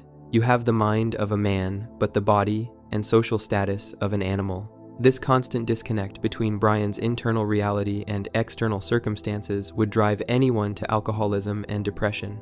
He drinks to forget what he is, to numb the pain of his situation. He writes obsessively, trying to prove his human worth through literature and art. He pursues human women desperately, seeking validation that he's still somehow human despite his body. He's narcissistic because he needs constant reinforcement that he matters, that he's more than just a dog. Brian's relationship with Stewie takes on new meaning through this lens. Stewie is one of the few characters who consistently treats Brian as a complete equal. Stewie doesn't see Brian as a pet or as lesser because he's a dog. They're best friends, partners in adventures, intellectual equals. For Brian, this friendship is precious because it's one of the only relationships where he's fully accepted as the person he truly is inside, regardless of his external form. The writer theory. Brian creates his own reality. The second major theory about Brian takes a completely different approach.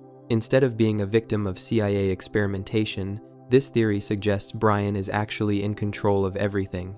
He's writing Family Guy itself, creating the entire show as a fictionalized version of his own life and family. This theory explains why Brian is always present, why he breaks the fourth wall, and why he's consistently portrayed as the voice of reason even when his actions contradict that image.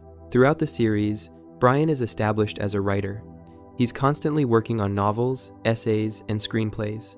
He's published books and had some minor success in the literary world. He takes his writing seriously, perhaps more seriously than anything else in his life. Writing is his identity, his passion, his way of making sense of the world. But what if his writing goes beyond simple novels and screenplays?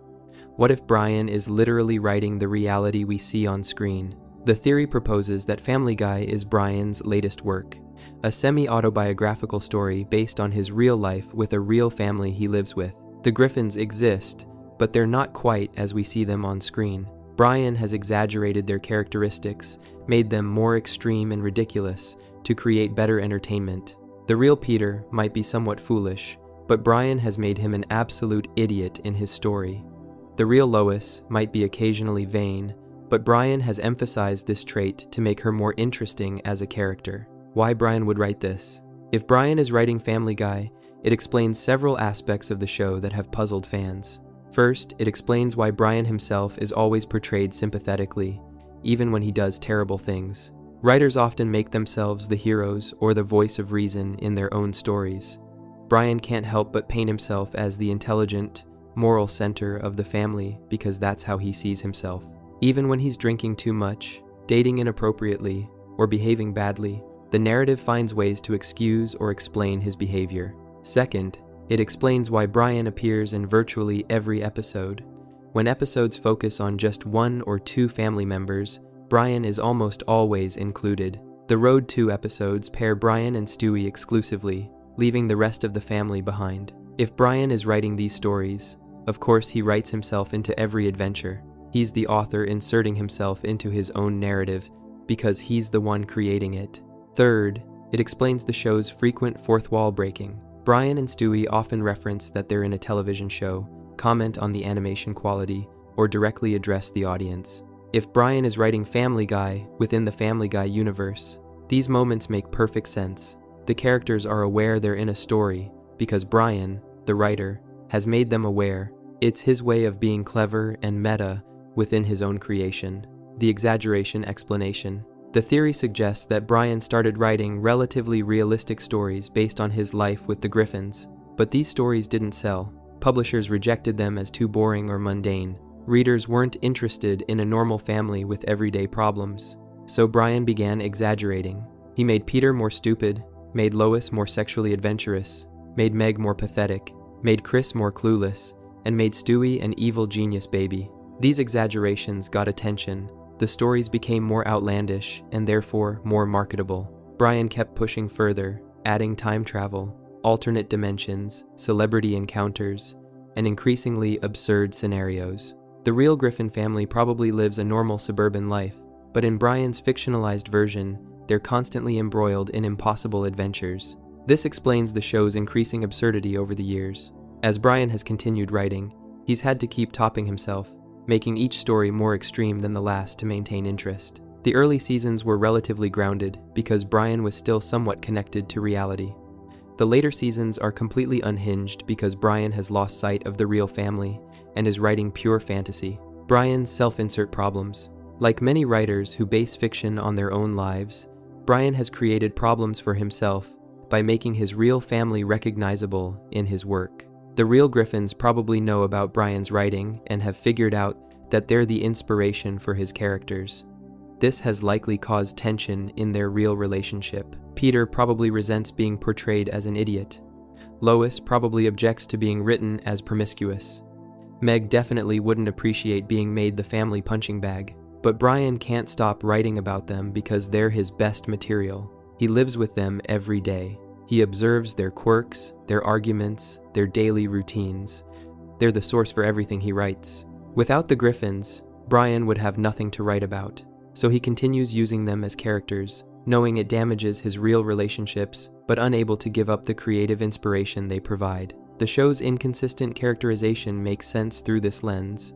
Different episodes portray the family members with wildly different personalities and traits because Brian is experimenting with how to write them. He's trying different approaches, seeing what works, revising his characterizations based on feedback from publishers or readers. The characters aren't consistent because they're works in progress, constantly being rewritten by an author who hasn't fully figured them out yet. Why the show continues, despite poor quality. Critics often point out that Family Guy's quality has declined significantly over the years. Later seasons are criticized for being lazy, offensive, and poorly written compared to the earlier episodes. But if Brian is the in-universe writer of Family Guy, this decline makes perfect sense. Brian is a mediocre writer who had a few good ideas early on, but has been coasting ever since. The show has explicitly established that Brian is not actually a talented writer. His novel, Faster Than the Speed of Love, was universally panned. His screenplays get rejected. His essays are pretentious and self-important. Brian thinks he's a brilliant author, but the evidence consistently shows he's delusional about his own abilities. If this hack writer is responsible for creating Family Guy, it's no wonder the show has become increasingly terrible. Brian continues producing Family Guy content because he has nothing else. His other writing projects have failed. This is his only success, his only source of income and identity. He keeps churning out episodes even though his heart isn't in it anymore, even though he's clearly run out of good ideas, because he can't afford to stop. He's trapped by his own creation, forced to keep producing a show he's long since stopped caring about. The meta-narrative. If Brian is writing Family Guy within Family Guy, it creates a complex meta-narrative where we're watching a fictionalized version of a fiction writer's life as he writes fiction about his own life. The show becomes layers of reality and fiction stacked on top of each other, with Brian at the center creating and being created simultaneously. This would explain some of the show's strangest elements, like episodes where the characters explicitly discuss being on a television show or interact with the show's production staff. In Inside Family Guy, the episode presents a behind-the-scenes look at how the show is made, with actors playing the family members. If Brian wrote that episode, he's imagining what it would be like if his stories were turned into a television show, creating fiction about fiction about fiction. It would also explain crossover episodes with other shows or appearances by real celebrities playing themselves. These aren't actually happening in Brian's real life. They're flights of fancy, what-if scenarios where Brian imagines his family meeting famous people or interacting with characters from other shows. He's writing fan fiction about his own life, mixing real elements with fantasy to create something more entertaining than reality. The two theories connect. Interestingly, both major theories about Brian share some common elements. Whether he's a human trapped in a dog's body or a writer creating fictionalized versions of his life, Brian is fundamentally caught between two identities. He's stuck in a form or role that doesn't match his self-perception. He's trying to be something he's not, or trying to express a truth about himself that others can't or won't see. Both theories explain why Brian drinks heavily, why he's so insecure despite his outward confidence, why he needs constant validation, and why his relationships always fail. He's living a fundamental lie, either about his physical nature or about his creative work.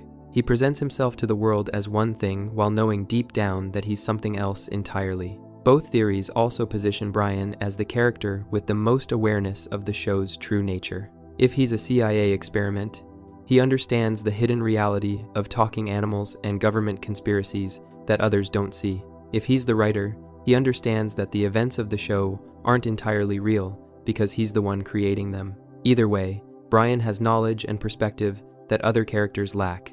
The truth we'll never know. Family Guy will likely never confirm either theory about Brian. The show benefits from ambiguity, from leaving questions unanswered and allowing multiple interpretations. Is Brian a victim of government experimentation, another Klaus suffering in a different form? Is he a mediocre writer, creating increasingly absurd fiction based on his real family? Is he somehow both, or neither?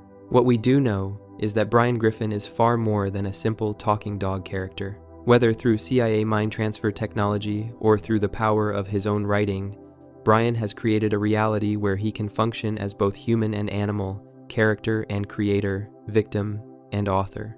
He's trapped in contradictions, living a life that doesn't quite make sense, always drinking to numb the confusion of existing in a form or role that doesn't fit who he believes himself to be. And in that confusion, that fundamental disconnection between internal reality and external circumstances, Brian might be the most human character in Family Guy, regardless of what body he inhabits or what story he's writing. Before we move on, make sure to subscribe if you're enjoying this breakdown.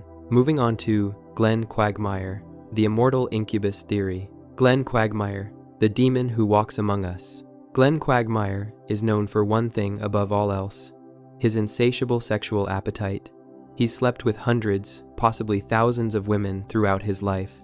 His catchphrase, giggity, has become synonymous with sexual excitement. He lives next door to the Griffins in a house that serves as his personal den of debauchery, filled with equipment, toys, and devices designed for every conceivable sexual activity. On the surface, Quagmire appears to be nothing more than a perverted, middle-aged man with no self-control, but a closer examination of his character reveals something far more sinister. Glenn Quagmire might not be human at all. Evidence throughout the series suggests he's actually an immortal incubus, a demonic entity that feeds on sexual energy and has been walking the earth for centuries. The age that doesn't match. The first major clue to Quagmire's true nature is his age. Throughout the series, Quagmire has claimed to be over 60 years old. In some episodes, he references being 61. In others, he mentions being even older. These aren't vague references.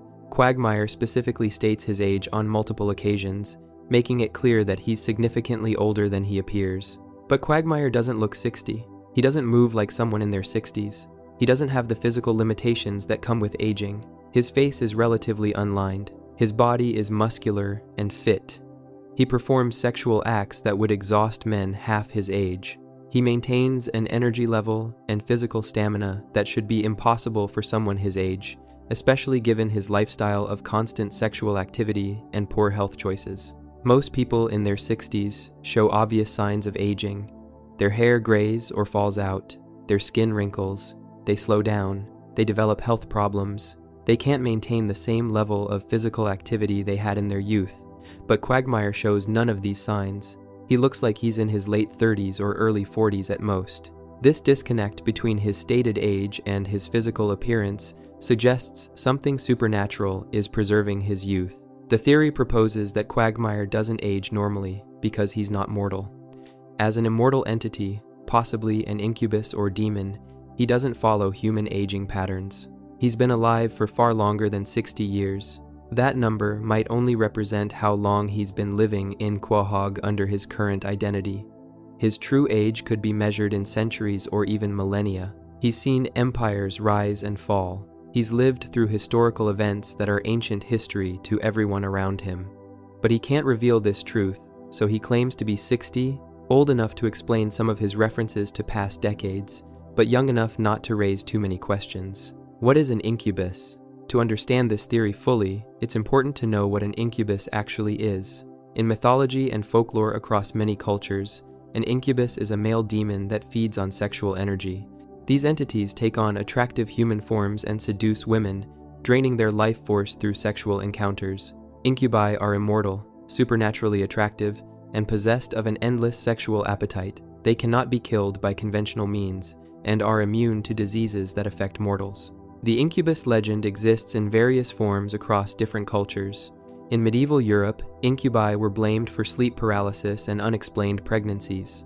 In other traditions, they're described as vampiric entities that drain vitality through sexual contact. What all versions share is the concept of a supernatural male entity that exists primarily to engage in sexual activity with human women, feeding on the energy generated by these encounters. Quagmire fits this description perfectly.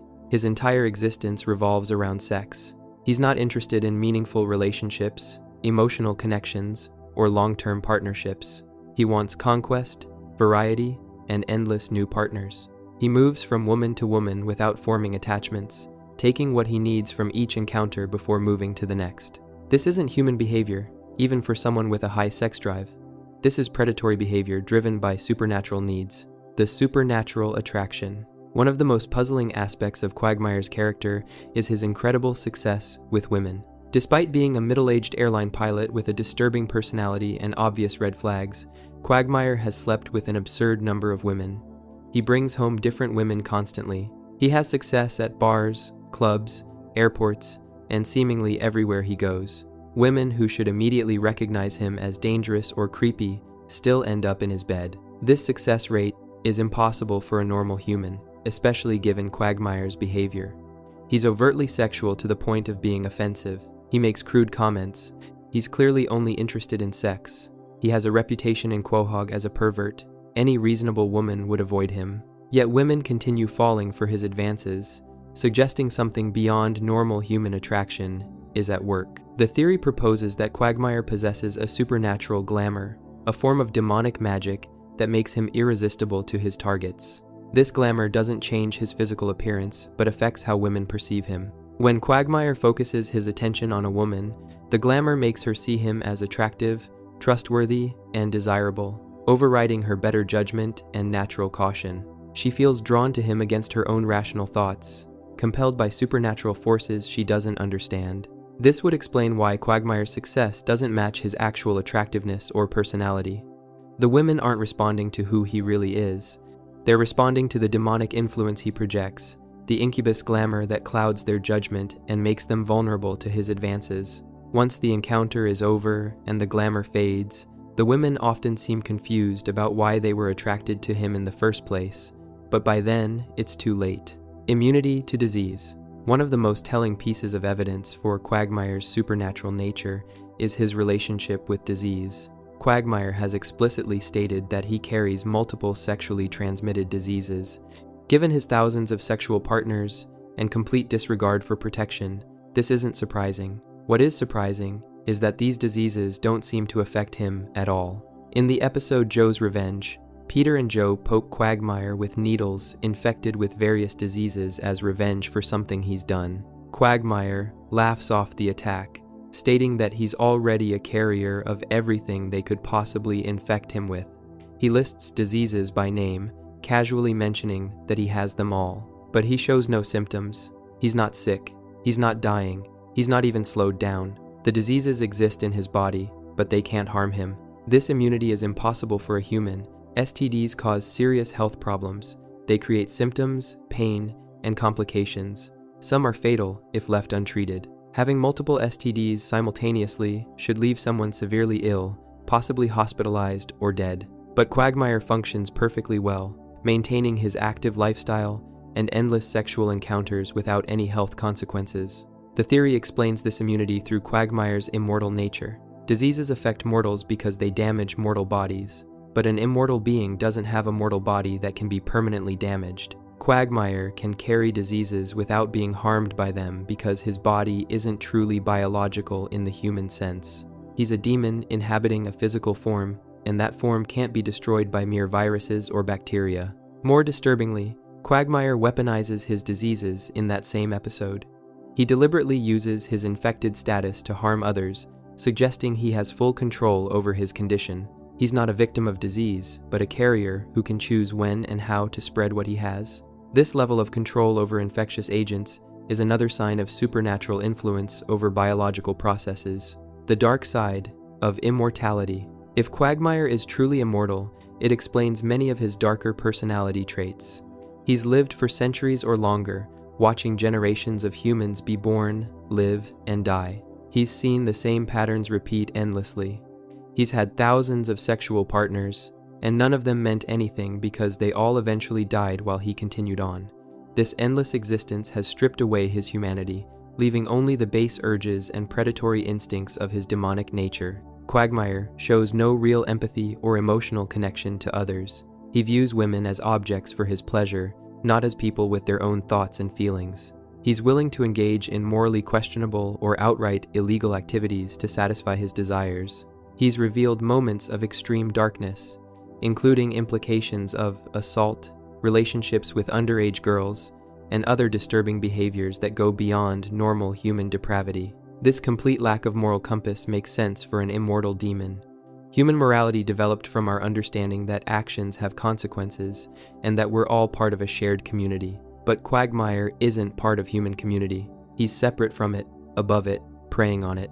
He's had centuries to lose any moral sense he might have once possessed, and now only his demonic appetites remain. The show has hinted at Quagmire's capacity for extreme violence. He murdered his sister's abusive boyfriend, and the act seemed easy for him, suggesting it wasn't his first kill. An immortal being would have committed murder countless times over centuries of existence. Human life has no real value to something that has watched millions of humans live and die. Quagmire could have a body count in the hundreds or thousands, with victims scattered across centuries and continents, none of whom could be connected to him because he simply outlives any investigation. His father's transformation. An interesting wrinkle in this theory involves Quagmire's father, Dan Quagmire, who later transitions and becomes Ida. Dan served in the Vietnam War and later underwent gender reassignment surgery. The show portrays this as a normal human transition, but the theory suggests something more supernatural might be at work. If Quagmire is an immortal demon, what does that make his father? The most likely explanation is that Dan divided by Ida is also a supernatural entity, possibly Quagmire's literal demonic parent. The gender transition might not be what it appears. It could be a demon changing forms, adopting new identities, or transforming in ways that humans can't fully comprehend. Demons in folklore are often described as shapeshifters, able to take different forms as needed. This would explain some odd aspects of their relationship. Quagmire seems disturbed by his father's transition, but not in the way a normal human son might be. His reaction seems more complicated, possibly reflecting his understanding of what the transformation really represents. He knows his father isn't simply a human transitioning genders, but a supernatural entity changing forms, and this bothers him in ways he can't fully express to his human friends. The fact that Quagmire's father also served in Vietnam decades ago but doesn't appear significantly old also supports the immortality theory. Like Quagmire, Dan, divided by Ida, doesn't age normally. Both father and son maintain younger appearances than their timelines would suggest, because neither is actually human. The connection to Stan Smith. The theory extends beyond just Quagmire to suggest a possible familial connection with Stan Smith, the protagonist of American Dad.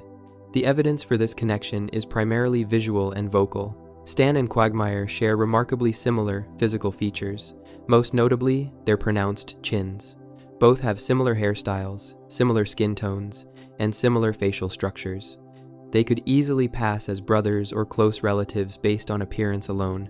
Adding to this connection is the fact that both characters are voiced by Seth MacFarlane using very similar voices. While MacFarlane voices multiple characters across his shows, he typically gives them distinct vocal characteristics. But Stan and Quagmire sound remarkably similar, suggesting an intentional connection between the characters. The show has made jokes about the Stangent Joe resemblance, with characters mistaking Joe Swanson for Stan Smith.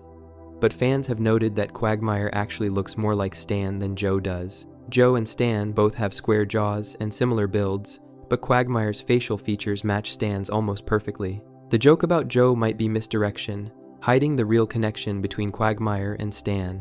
If Quagmire is an immortal supernatural entity, Stan could be related to him in several ways. Stan might be Quagmire's descendant, carrying demon blood that's been diluted over generations but still present. Stan's own bizarre characteristics, his extreme personality, his ability to survive impossible situations, might all be explained by demonic ancestry. He's part human, part whatever Quagmire is, and this mixed heritage gives him abilities beyond normal humans, while still keeping him mostly within human parameters. Alternatively, Stan and Quagmire could be the same entity at different points in time, or in different identities.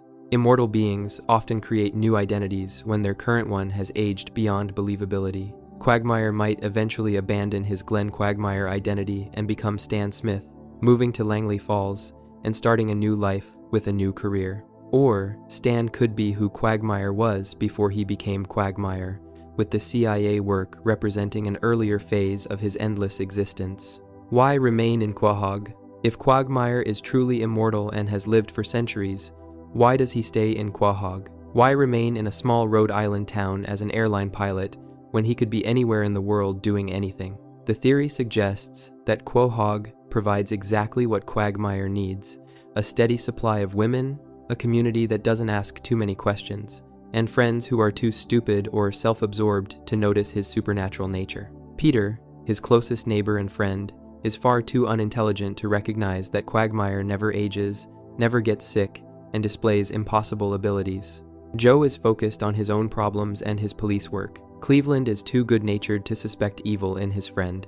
Quagmire has surrounded himself with people who won't notice or won't care about the evidence of his true nature. Additionally, being an airline pilot gives Quagmire the perfect cover for his immortal lifestyle. He can travel anywhere in the world, accessing fresh hunting grounds for his sexual predation. He can disappear for days at a time without raising suspicion. If questions arise about his past or his age, he can claim he was out of the country for extended periods. The job provides both mobility and plausible deniability. Quahog itself might hold some significance for Quagmire's demonic nature. The town experiences an unusual amount of supernatural and paranormal activity.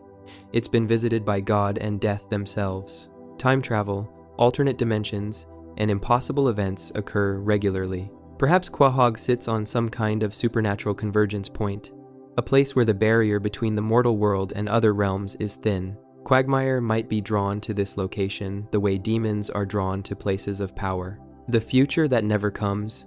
The show has occasionally depicted future timelines where the characters are older. In these futures, most characters show obvious signs of aging. Peter is elderly. Lois is elderly. Even Brian, despite being a dog, shows age. But Quagmire in these future scenes doesn't appear dramatically different from his current appearance. He might have some gray hair or minor wrinkles, but he's essentially the same Quagmire, still sexually active, still energetic, still fundamentally unchanged.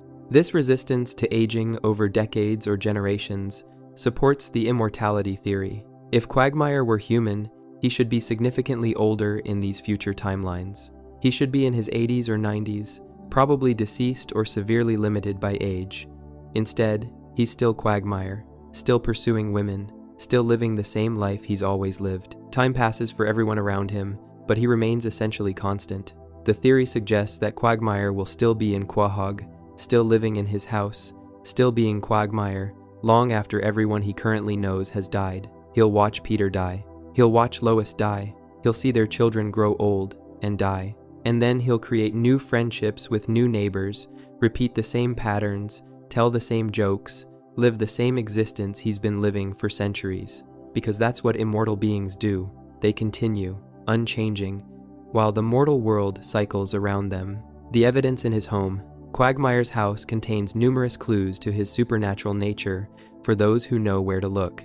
He has an extensive collection of sexual equipment and devices, some of which appear ancient or from different historical periods. An immortal being would accumulate such a collection over centuries, gathering items from different eras and cultures. Some of the things in Quagmire's house might be hundreds of years old, antique sex toys from medieval Europe or ancient Rome that he's kept as he's moved through different identities and locations.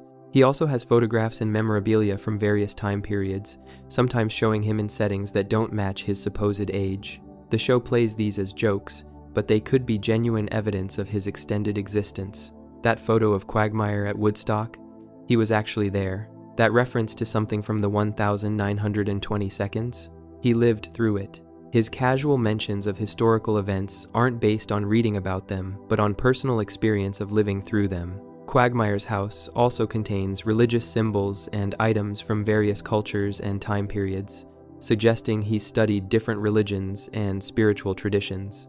An immortal demon would be familiar with humanity's various attempts to understand and combat supernatural evil. He might keep these items as trophies, as reminders of failed attempts to stop him, or simply as interesting artifacts from his long existence. Why he hates Brian. Quagmire's intense hatred of Brian Griffin takes on new significance through this theory. In the episode, Jerome is the New Black, Quagmire delivers a lengthy speech explaining all the reasons he despises Brian. He calls out Brian's hypocrisy, his pretensions, his treatment of women, and his general character flaws. On the surface, this seems like simple dislike between two characters with incompatible personalities. But if Quagmire is a supernatural entity, his hatred of Brian might run deeper. If Brian is also supernatural, as the CIA experiment theory suggests, Quagmire might recognize Brian as another non-human entity. Perhaps demons and CIA experiments have some kind of supernatural awareness of each other. Perhaps Quagmire sees Brian as competition or as a threat to his cover. If Brian's true nature were exposed, it might lead to investigations that could expose Quagmire as well. Alternatively, Quagmire's hatred might stem from jealousy or territorial instincts. Brian has inserted himself into the Griffin family, becoming Peter's best friend and a permanent resident in their home. Quagmire, as a supernatural predator, might resent Brian's position and access.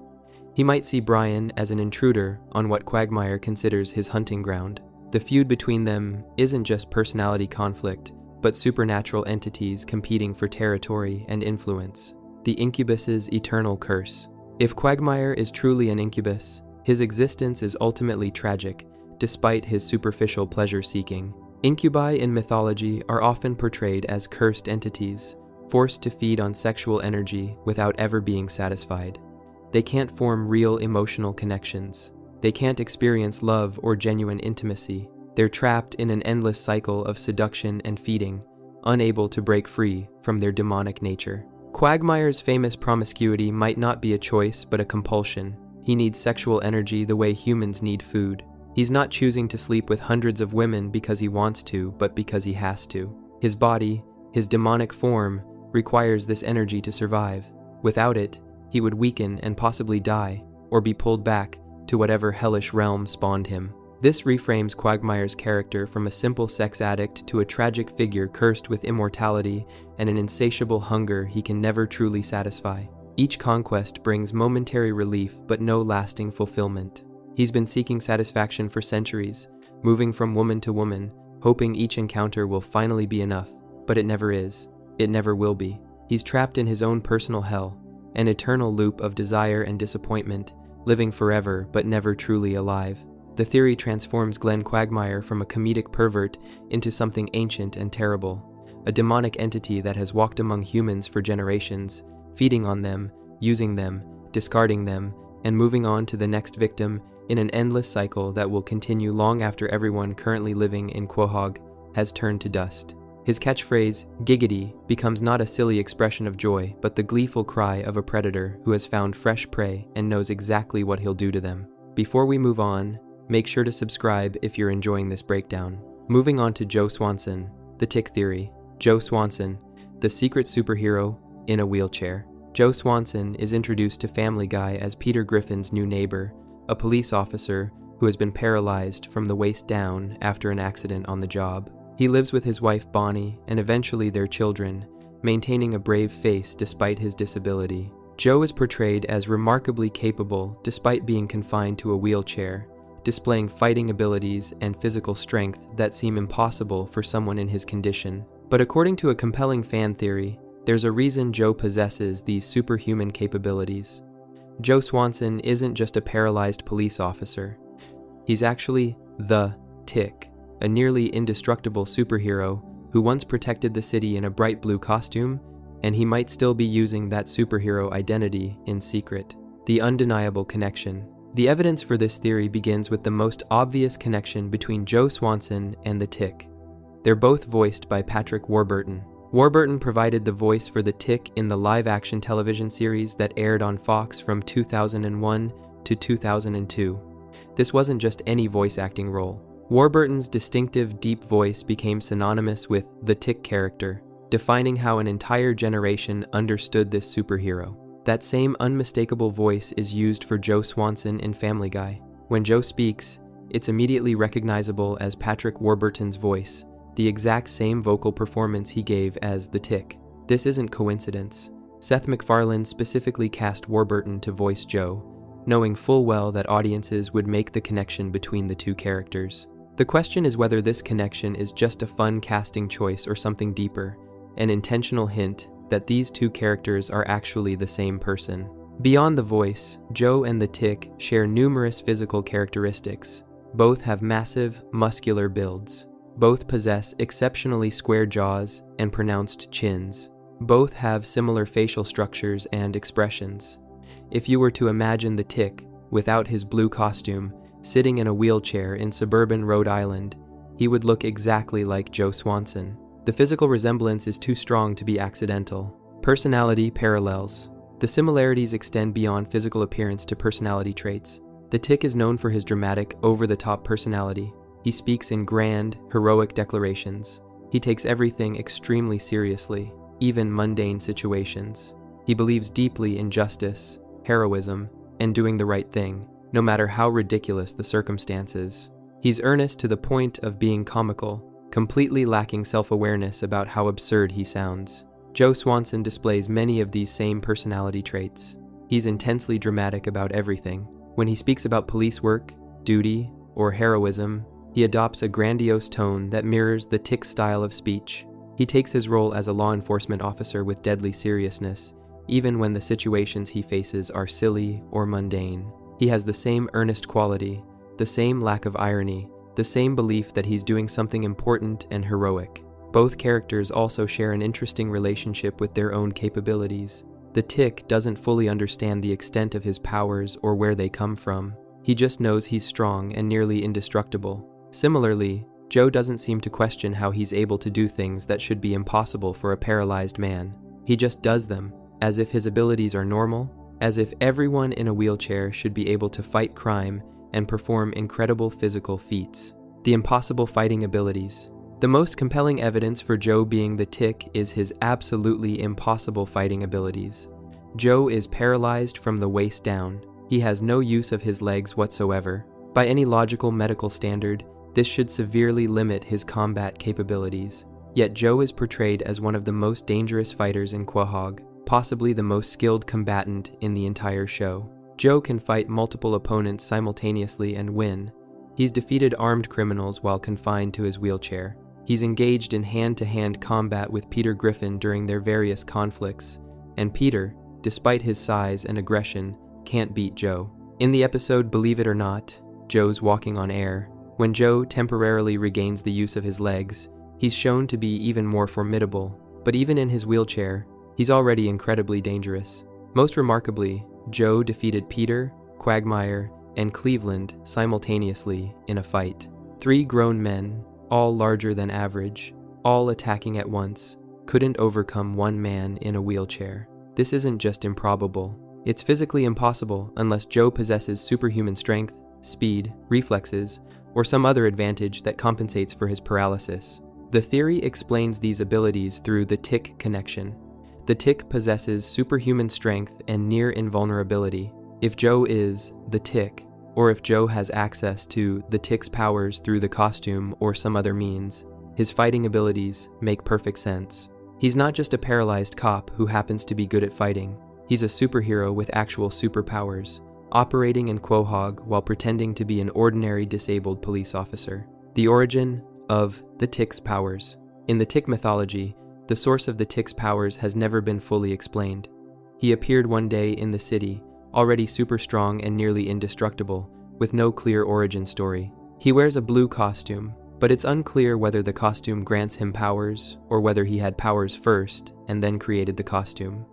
This ambiguity leaves room for various interpretations. One popular theory about the tick suggests that his powers come from the costume itself, that the blue suit is some kind of ancient or alien artifact that grants superhuman abilities to whoever wears it. If this is true, it explains how Joe could have the tick's powers without always appearing as the tick. Joe possesses the costume. When he wears it, he becomes the tick, gaining enhanced strength and durability. When he's not wearing it, he's Joe Swanson, paralyzed police officer, but he still retains some residual abilities from his exposure to the costume's power. This would explain Joe's impossible fighting skills. Even without the full costume, even while in his wheelchair, Joe maintains enhanced reflexes, strength, and combat abilities from his time as the tick. The costume has changed him fundamentally, made him more than human, and these changes persist even when he's not actively being the tick. Why Joe became the tick? According to the theory, Joe Swanson wasn't satisfied with being a regular police officer. Police work involves too much bureaucracy, too many rules, too many situations where the law prevents officers from doing what Joe considers the right thing. Criminals escape on technicalities. Evidence gets thrown out. Dangerous people walk free because of procedural errors. Joe, with his strong sense of justice and his dramatic personality, found this intolerable. So Joe created or acquired the tick identity to dispense justice outside the constraints of the legal system. As the tick, he could be the hero he always wanted to be, fighting crime without worrying about Miranda rights or proper procedure. He could protect people the way he believed they should be protected, with direct action and overwhelming force. Joe maintained his police officer job as his civilian identity, his mundane life in Quahog. But at night, or during his off hours, he donned the blue costume and became the tick, prowling the streets, looking for criminals to stop and innocent people to save. He led a double life, balancing his responsibilities as a cop and neighbor with his secret identity as a superhero. This double life would have been manageable until something went wrong. The injury that paralyzed Joe might have happened during one of his adventures as the tick, not during regular police work as he claims. Perhaps he fought a particularly dangerous villain and suffered damage even his enhanced durability couldn't fully protect against.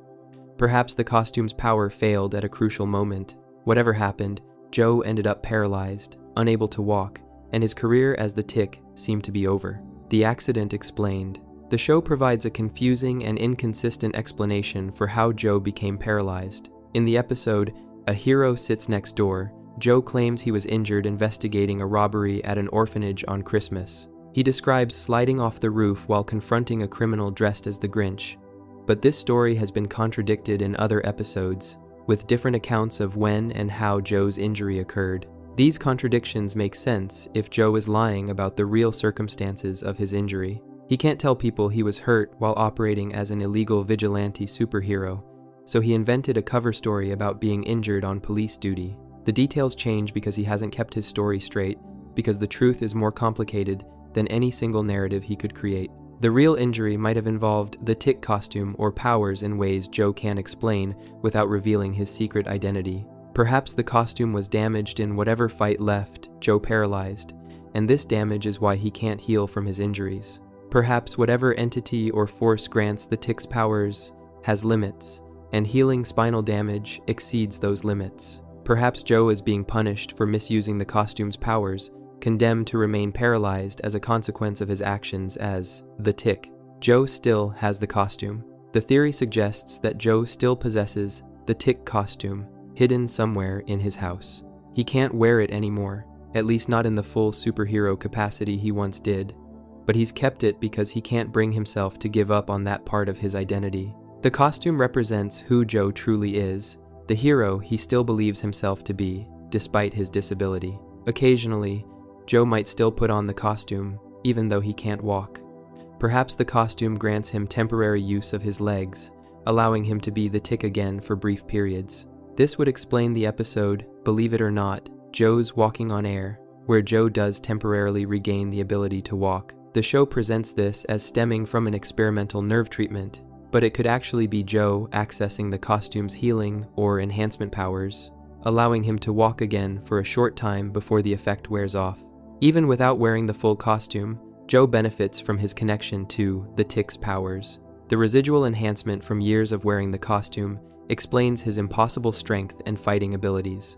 He's been transformed by exposure to whatever grants the Tick's powers, and that transformation is permanent, persisting even after he's lost the use of his legs.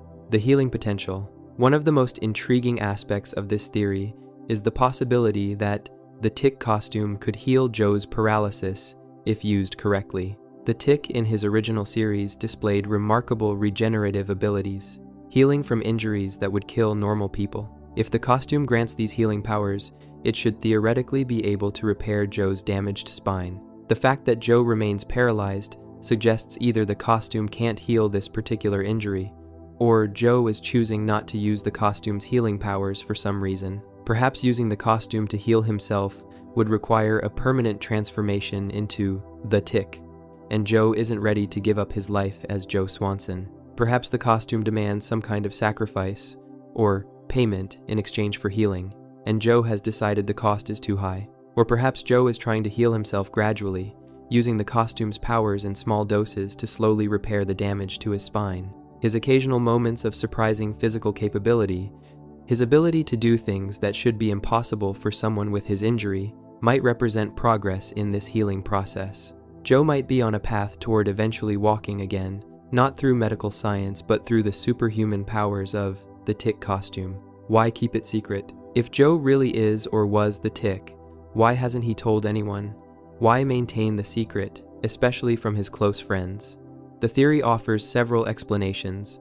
First, being a vigilante superhero is illegal. Joe is a police officer. If it became known that he was operating outside the law as the Tick, he would lose his job, face criminal charges, and possibly go to prison. His entire life would be destroyed. Even though he's not currently active as the Tick due to his paralysis, admitting he once was would still have serious consequences. Second, Joe's friends wouldn't understand. Peter is too stupid to grasp the concept of a secret identity or why Joe would risk his life as a superhero. Quagmire would probably make crude jokes about the costume.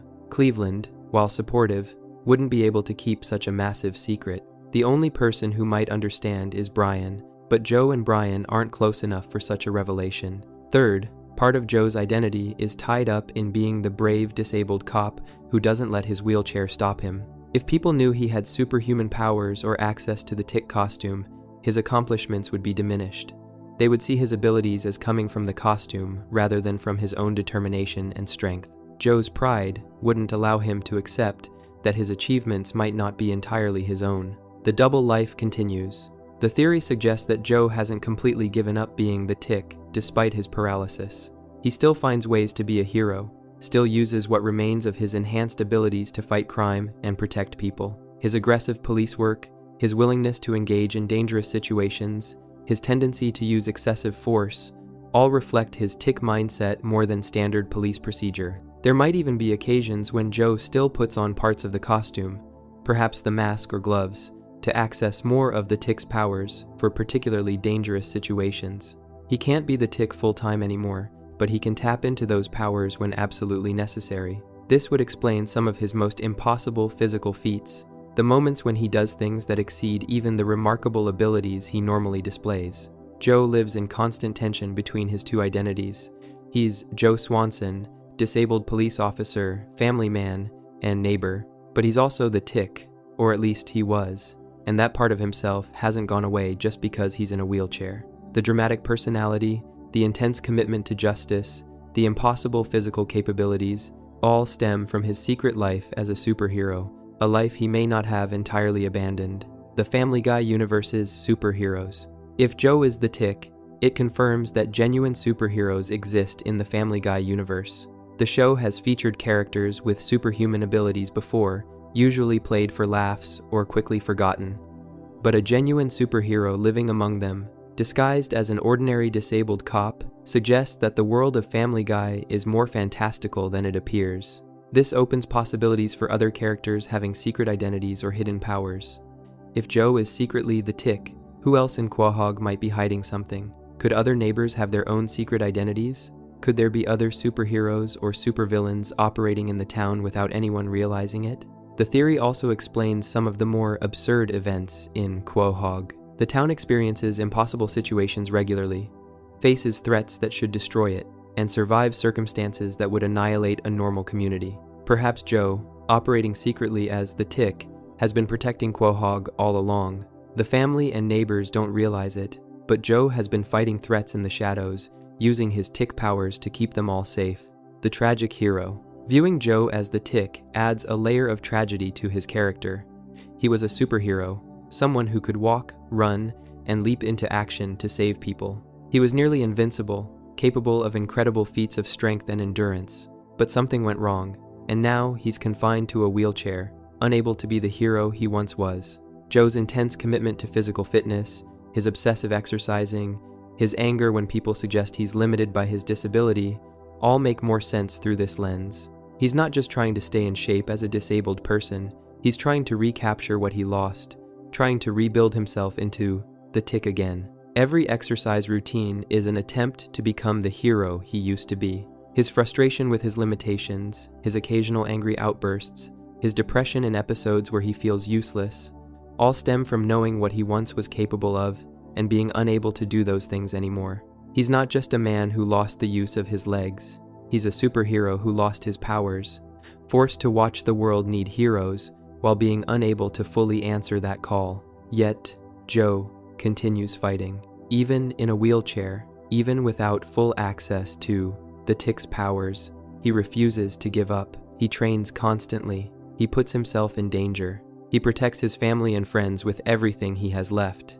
Because that's what the tick would do. That's what Joe Swanson, former superhero, current police officer, eternal warrior, has always done and will always do. The wheelchair hasn't stopped him. Nothing will stop him. Because deep down, he's still the tick, still fighting for justice, still being a hero, even if no one else knows it. The theory transforms Joe from a simple disabled cop into a fallen superhero, a man who once stood among the most powerful protectors in the world and now struggles with the limitations of a body that can no longer fully express the heroic spirit within it. His every achievement as a paralyzed man becomes more impressive when understood as the actions of someone who once could do so much more. Someone who refuses to let physical limitations destroy the hero he knows himself to be. Before we move on, make sure to subscribe if you're enjoying this breakdown. Moving on, we have the Family Guy within American Dad Theory. Family Guy, a TV show within a TV show. One of the most mind-bending theories about Family Guy suggests that the show isn't actually depicting real events within its own universe. Instead, Family Guy is a fictional television program that exists within the world of American Dad, Seth MacFarlane's other animated sitcom. According to this theory, the Griffins aren't a real family at all. They're characters in a TV show that Stan and Steve Smith watch in their living room in Langley Falls, Virginia. Every episode of Family Guy that viewers watch is simultaneously being watched by characters in American Dad, making Family Guy a show within a show, a fictional creation inside another fictional creation. The Stan Smith evidence. The most direct evidence for this theory comes from American Dad itself. In multiple episodes, Stan Smith makes explicit references to Family Guy as a television program. These aren't vague allusions or subtle hints. Stan directly discusses Family Guy as a show that exists in his universe, that he watches, and that he has opinions about. Most significantly, Stan has stated that Brian Griffin is his favorite fictional dog. This isn't a throwaway line, it's a specific declaration that establishes several important facts.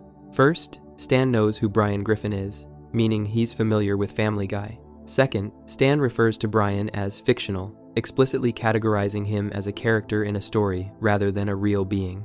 Third, Stan has strong enough opinions about fictional dogs to have ranked them and determined that Brian is his #1 choice. This statement only makes sense if Family Guy exists as a television show in Stan's world. Stan watches Family Guy. He's familiar enough with the show to have favorite characters. He discusses these characters the way people in our world discuss characters from shows we watch. To Stan Smith, the Griffin family is no more real than The Simpsons or any other animated sitcom.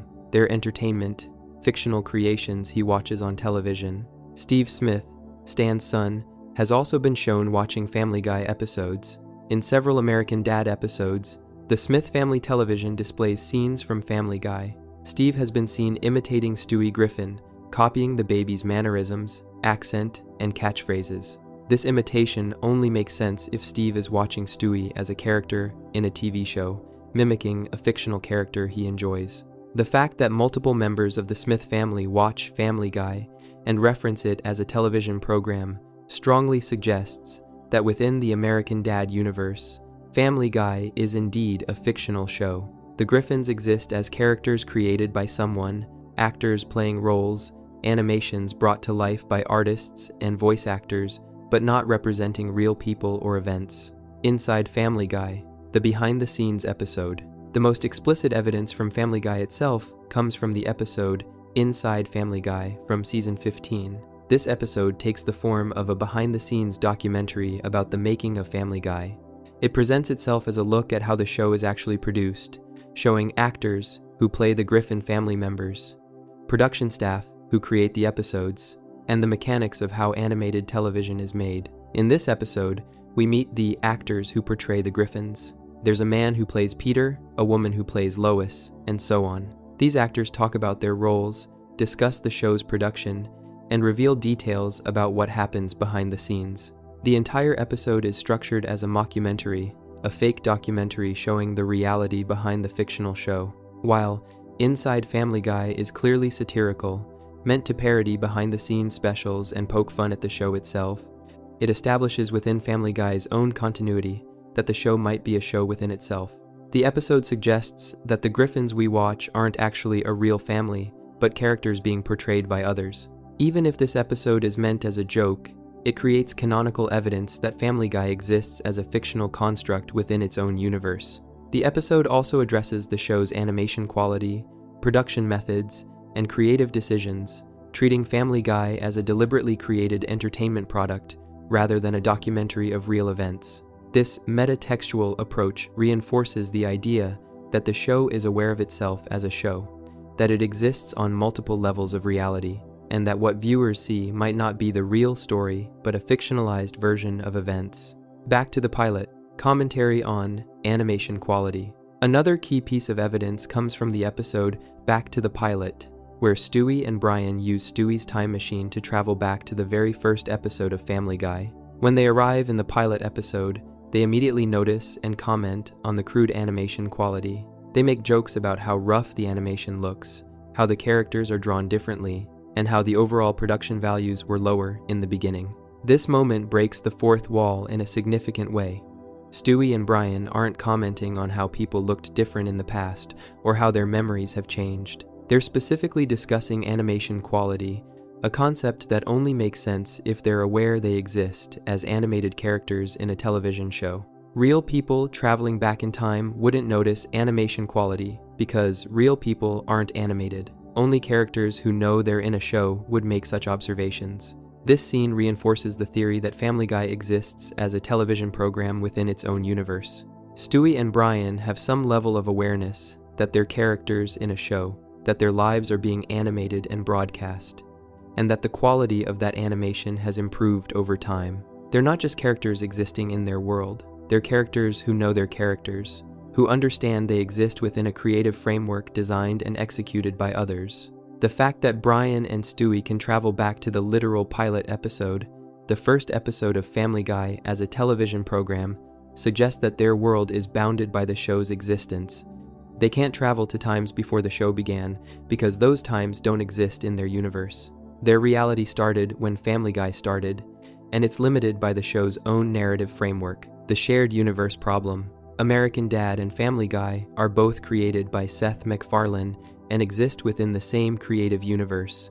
Both shows occasionally reference each other, feature crossover elements, and share certain rules about how their worlds operate. This shared universe creates an interesting problem for understanding the relationship between the two shows. If Family Guy exists as a TV show within American Dad, how do we explain the occasional crossovers or shared elements? How can characters from American Dad reference the Griffins as fictional while also existing in a world where those same characters sometimes appear? The theory offers several possible explanations. One possibility is that there are multiple levels of reality at work. The real version of Family Guy events happens in a universe parallel to American Dad, and there's also a fictionalized TV show version of those events that Stan and Steve watch.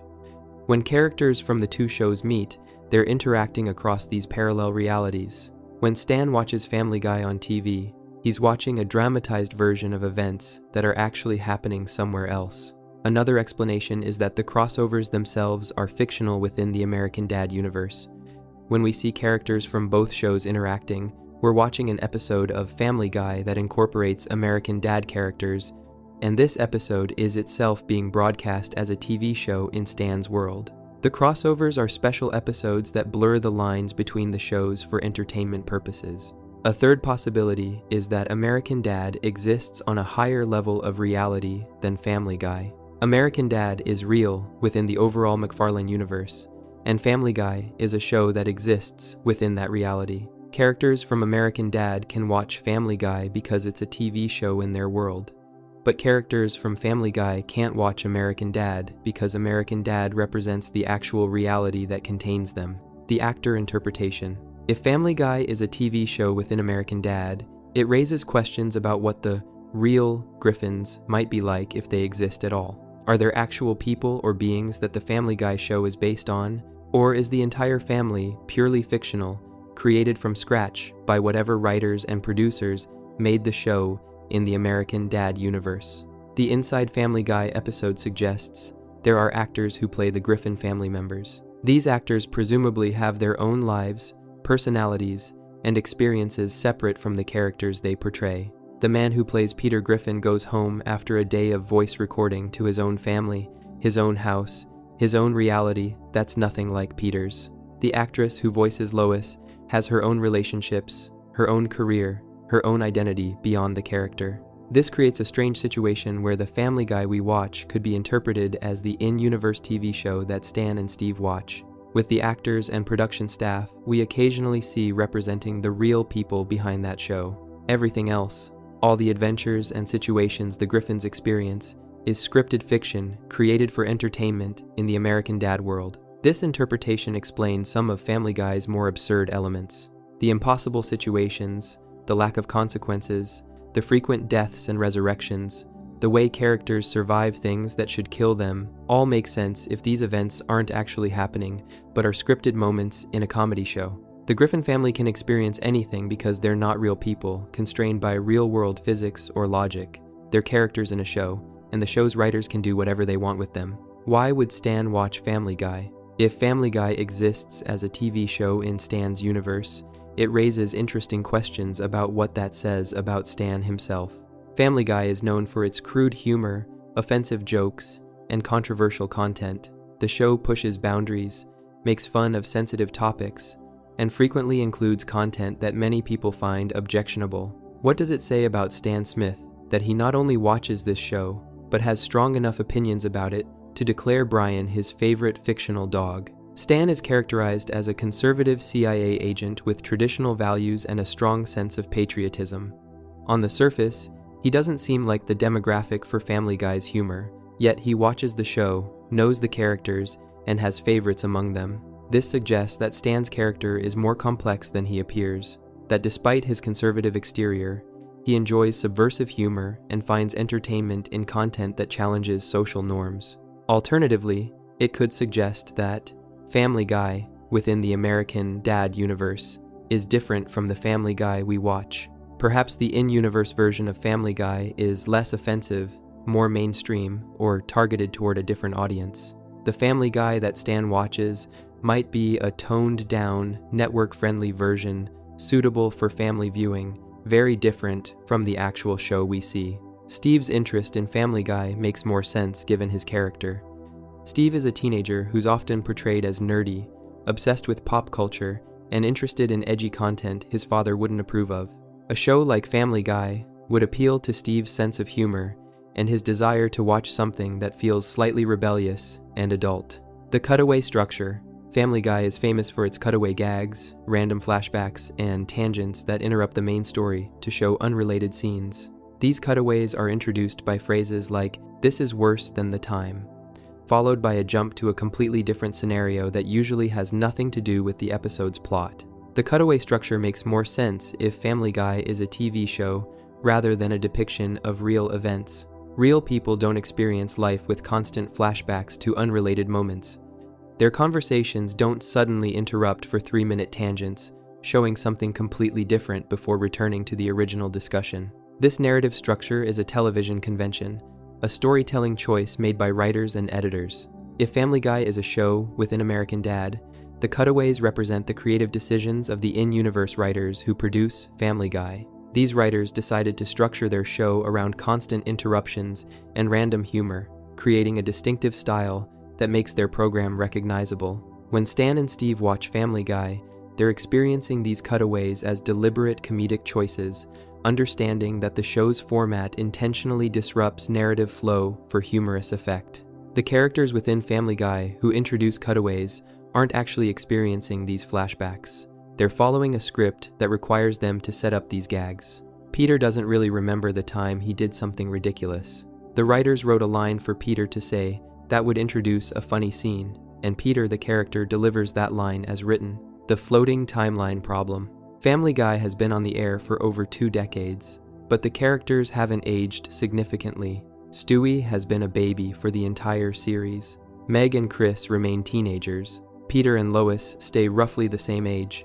This floating timeline, where events happen but time doesn't progress normally, is difficult to explain if Family Guy depicts real events. However, if Family Guy is a TV show within American Dad, the floating timeline is simply a creative choice made by the show's producers. Like The Simpsons or other long-running animated series, the in-universe Family Guy has decided to keep its characters at consistent ages rather than allowing them to grow older. This is a common convention in animated sitcoms, and it makes perfect sense for a fictional show to employ this technique. The floating timeline also explains continuity errors and contradictions. Characters forget things that happened in previous episodes. Events are referenced inconsistently. Details about character backstories change. If these are real people living real lives, such inconsistencies would be impossible. But if they're characters in a TV show that's been running for years with multiple writers and shifting creative direction, the contradictions are simply the result of different writers handling the characters differently at different times. American Dad as the higher reality. The theory positions American Dad as existing on a higher level of reality than Family Guy. American Dad is real in the sense that it's the primary universe, the actual world where actual events happen. Family Guy is derivative, a fictional creation within that primary universe. This hierarchy explains the relationship between the two shows and why references only flow one direction. American Dad characters can watch Family Guy and discuss it as fiction because that's what it is in their world. Family Guy characters can't watch American Dad because American Dad exists on a reality level above them. They're trapped within their fictional status, unable to perceive the real world that contains their show. This interpretation creates an interesting philosophical question about the nature of reality in the McFarlane animated universe. If American Dad is real and Family Guy is fictional within that reality, does that make the events of American Dad more legitimate or important? Are the characters in American Dad more real than the Griffins, or are they all equally fictional from our external perspective as viewers? The theory suggests that there are layers of reality, with American Dad representing one layer and Family Guy representing a layer beneath it. But from our perspective as real-world viewers, both shows are equally fictional. We watch American Dad the same way Stan watches Family Guy.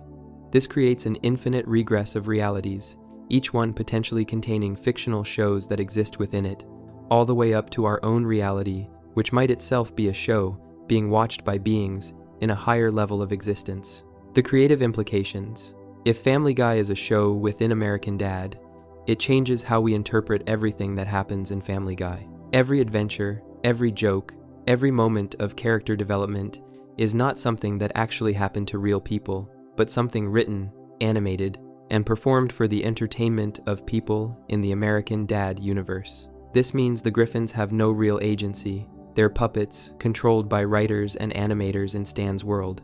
Their lives, their relationships, their struggles are all scripted. They don't make real choices because they're not real people. They're characters following predetermined narratives created by others. This interpretation makes Family Guy darker in some ways and lighter in others. It's darker because it means the Griffins have no free will, no genuine existence beyond what's written for them. But it's lighter because it means their suffering isn't real. When terrible things happen to them, when they're hurt or humiliated or put through traumatic experiences, none of it actually matters because they're not real beings capable of genuine suffering. The theory forces us to reconsider our relationship with the show. Are we watching the same Family Guy that Stan watches, or are we watching a different version? Is the Family Guy broadcast in the American Dad universe identical to the one we see, or is there some difference?